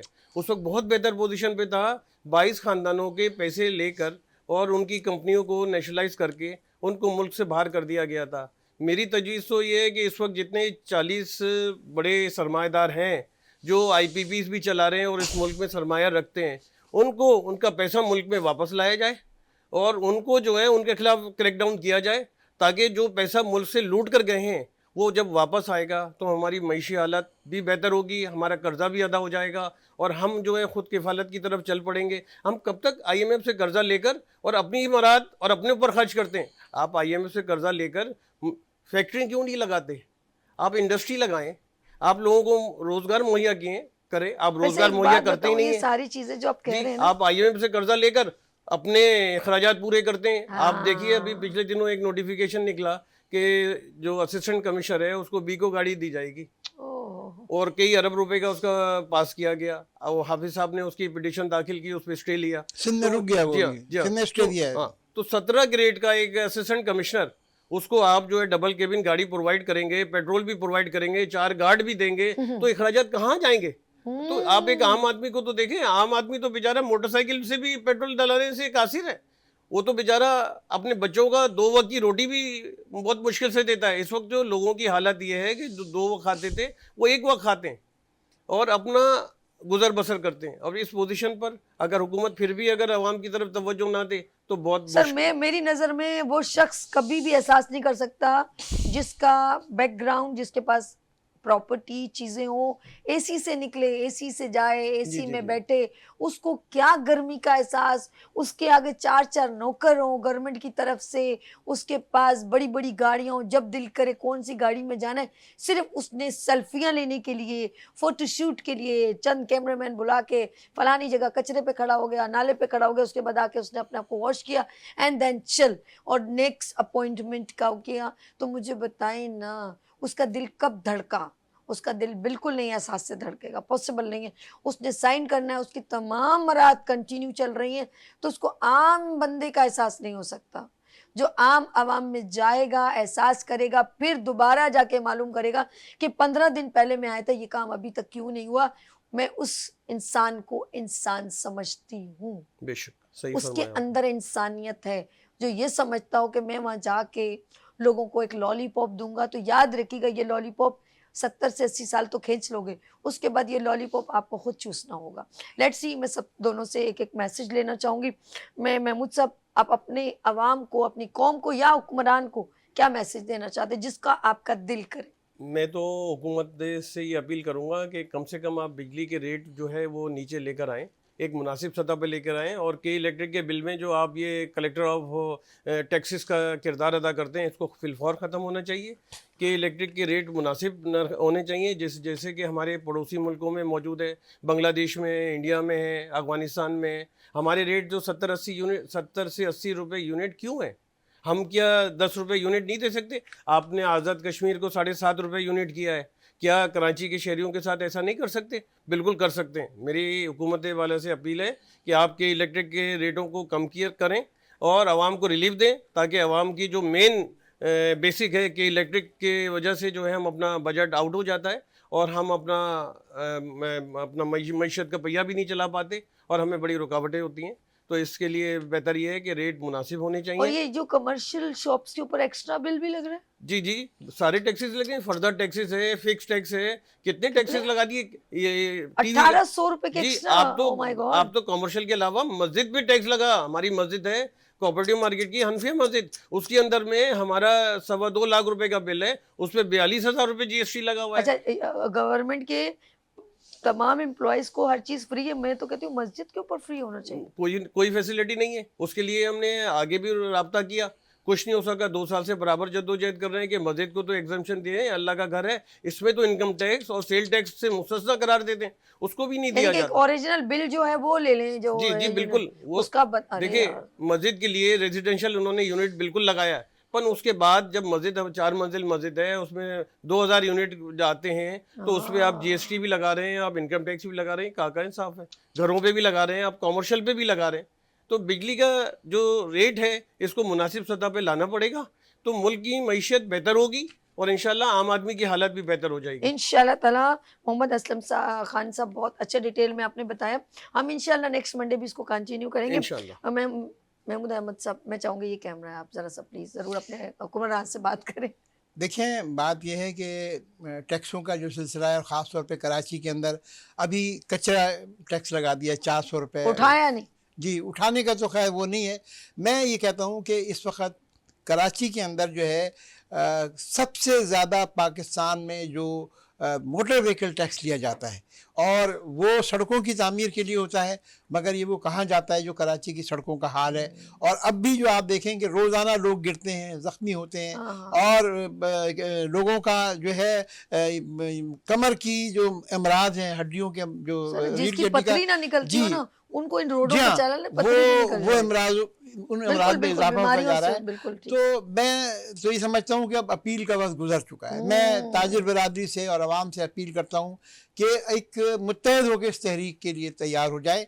अब जो हम तहरीक का आगाज़ करेंगे उसमें हम इंशाल्लाह बिलों की अदायगी को भी रोकेंगे, और क्या कहते हैं, इनका जो जुल्म है, IPP इसका जो लूटमार है, इसको रोकने के लिए धरना भी देंगे, और उस वक्त तक अपनी तहरीक को जारी रखेंगे जब तक कि इन जालिमों का एहतसाब ना हो जाए और आवाम सुख का साथ सर ना रुकना ले। नहीं है, आवाम के लिए रुकना नहीं है। बिल्कुल, अब इंशाल्लाह। आपने एहतजाज भी अच्छा, सेकेंडली मैं सॉरी, डिफरेंट कंट्रीज के लोगों को आप बुला रहे हैं, पहले अपने मुल्क के कुछ मसले तो हल करें। उनको क्या एंटरटेन कर रहे हैं? पूरी जाहिर बात है उनमें उस पर एक अच्छी, जब डिफरेंट कंट्रीज के ऊपर एक ऐसा कोई भी आप डिसीजन ले रहे हैं कि सब मुल्कों को बुलवा के, पहले अपने मुल्क के हालात तो देखें। आप उनको इंटरटेन करने के लिए ऑफ कोर्स फैसिलिटेशन प्रोवाइड करनी होती है, सिक्योरिटी। अपने मुल्क का इस वक्त कंडीशन किस है, आवाम किस हालत में, पहले अपने आप को तो ज़रा सा देख लें।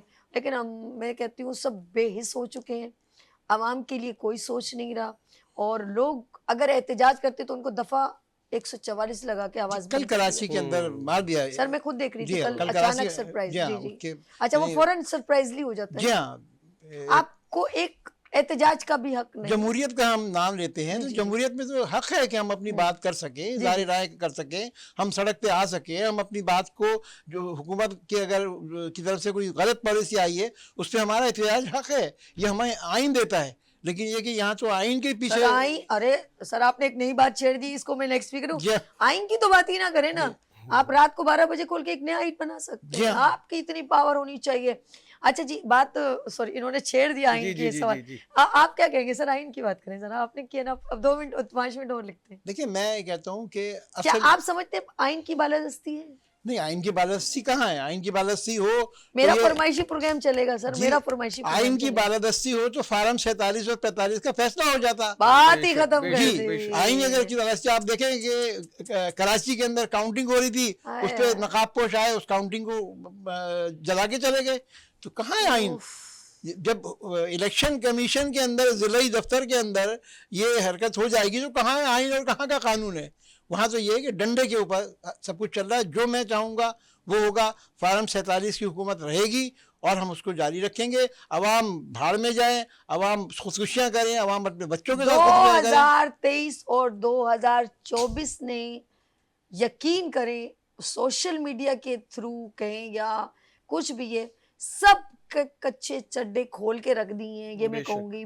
बेनकाब कर दिया है, अवेयरनेस इतनी जनरेट हो गई है, आउट ऑफ कंट्री के लोग, पाकिस्तान के लोग, आप यकीन करें, जो लोगों को बातें नहीं पता थी ना, वो एक एक बात, और कॉन्फिडेंस इतना डेवलप है कि अब कोई नहीं देखता, आम बंदा नहीं देखता कि किसकी कौन सी डेजिग्नेशन है, वो कौन से इदारे से बिलोंग करता है, देन फेयर बात करते हैं। मैंने कितनी अभी जो चीज़ें शायद मुझे नहीं पता थी, 2024 याद रखिएगा, 2024 ने बेनकाब करके रख दिया है। वो अवेयरनेस एक एक आम बच्चे को दे दिए जिसको कुछ भी नहीं पता था कि हमारे मुल्क के साथ हो क्या रहा है। क्या कहेंगे आप सर? बिल्कुल आपने वजह फरमाया और ये देखिए कि सोशल मीडिया के ज़रिए जो लोगों को अवेयरनेस आई है, तो उससे ये फ़ायदा हुआ है कि जो अब जब इलेक्शन में आएंगे और जब इलेक्शन में वोट मांगने आएंगे तो यकीन करें अब ये गंदे अंडे इन पे बरसाए जाएंगे, अब इनको वोट नहीं दिया जाएगा। और बार बार हमें जो है आइन और कानून की बालादस्ती की बात की जाती है, वोट को और इज्जत दो। आइन और आइन को तोड़ने वाले ये खुद हैं। आइन का ये डिक्टेटरशिप का इस्तेमाल है। आइन में आइन की बालादस्ती अवाम को कहाँ है, चादर और चार दीवारी का कहाँ ख्याल रखा जाता सर है। मुझे तो लगा कि इन्होंने इतना पैसा बर्बाद किया इलेक्शन में, आम आवाम को बेवकूफ बनाया। जी, जी। मुझे तो इतनी हैरत होती है कि सारे लोग जो वोट देने गए, जब डिसीजन खुद लेना था, सब एक तय हुआ था, तो जी, जी। आम आवाम का और पैसा जो बर्बाद किया ना करते। देखिए वाह। अभी जो आप अखबार अच्छा, कह ऐसे रहे हम हो गुर्बत की बातें करते हैं, लेकिन जी। जब जो इलेक्शन में मुझे माजरत के साथ सर, वो जो मतलब हम लोग कहते हैं ना कि हम बहुत गरीब हैं, तो सर ये एक वोट इलेक्शन का बंदा जो है उसको हम खरीद कैसे लेते हैं? 60 करोड़, हाय रब्बा, ये 60 करोड़ कहाँ से 60 आया? करोड़ आप कम कह रही हैं, इस वक्त 100 करोड़ सर बोली मेरा जा मुंह रही है। छोटा है ना, जी इसलिए। जी जी जी हाँ। बोली 100 करोड़ में चली गई है। मैं जी, कह जी। तो रही हूँ कि वो जो इतनी कहते हैं हमारा मुल्क महंगाई का शिकार है, 2 रोटी नहीं 1 रोटी खा लो, 1 कप चाय पी लो, ऐसा कर लो, टैक्स लगे जा रहे। तो मुझे बताएं, जब बंदा खरीदने की बात होती है, वो बोरे के मुंह, पैसों के नोट के मुंह कैसे खुल जाते हैं? ये क्या हो रहा है यार, मुझे जब वो समझ पैसे नहीं। देकर आएगा, 100 करोड़ रुपए तो देकर छोड़ेगा आएगा, आपको? तो कम से कम 500 करोड़ तो सर वो वसूल आपसे मेरे से किससे लेगा? हम लोगों से हमसे तो ही लेगा। लेगा, देगा। हमारे टैक्सेसों से चीट करेगा, हमारे खजाने में से चीट तो भाई करेगा। याद रखना, IMF 2024 ने जी, जी। एक एक बात, वरना यकीन करेंगे बातें हमें पता भी पता नहीं नहीं थी, बिल्कुल नहीं पता थी। एक चीज लेकिन- मैं आप आइन की बात कर रही हैं, देखें यहाँ तो ये हाल है कि अगर एक पसंदीदा चीफ जस्टिस को लाना था, उसका नोटिफिकेशन 2 महीने पहले निकल गया था, हाँ। लेकिन आज 10 रोज रह गए हैं। वो अभी भी होप पे। वो अभी तक आने नहीं आ रहा नहीं आ कि रहे। चीफ जस्टिस कौन होगा। हालांकि जो आइन और कानून कहता है वो तो ये कहता है कि जस्टिस मंसूर बस खान मैं है। एक बात बताऊं, जी। मेरे पाकिस्तान की जो लोग बहुत बड़े नोटों वाले हैं, तो बस एक ही बात कहूंगी, वो एक ही बात कहते हैं, मैंने नोट वका मेरा मूड बढ़े। बस किसी का भी आपने कुछ काम करवाना है, देन रात को अदालतें खुलवानी है, बंदा खरीदना है, तो फिर एक ही जुमला याद रखिएगा, मैंने नोट वका मेरा मूड बढ़े। आप बेशक। पैसा दिखाएं, आप बड़ी सीट आपको चुटकियों में मिलेगी, लेकिन हम गरीब हैं, हमारी आवाम गरीब है, हम बहुत निचले तबके के, हम बेगर्स हैं। लेट्स सी, हम फकीर हैं, उर्दू में बोल देती हूँ, हम फकीर हैं, और हमें बड़ा प्राउड होना चाहिए, हम पाकिस्तानी हैं, और हमें बड़ा फख्र होना चाहिए, हम मुसलमान हैं, और हमें इससे बड़ा फख्र है कि मैं एक आज़ाद मुमलिकत पाकिस्तान में रहती हूँ। सर आपका बहुत शुक्रिया, आपका बहुत शुक्रिया। अपना बहुत ख्याल रखिएगा, मुझे दुआ में याद रखिएगा। मेरी बात अगर किसी को गिरा गुजरी हो तो मुझे माफ़ कीजिएगा, और 2 रोटी ज़्यादा खाइएगा। अल्लाह हाफ़िज़। फूल खिलने लगे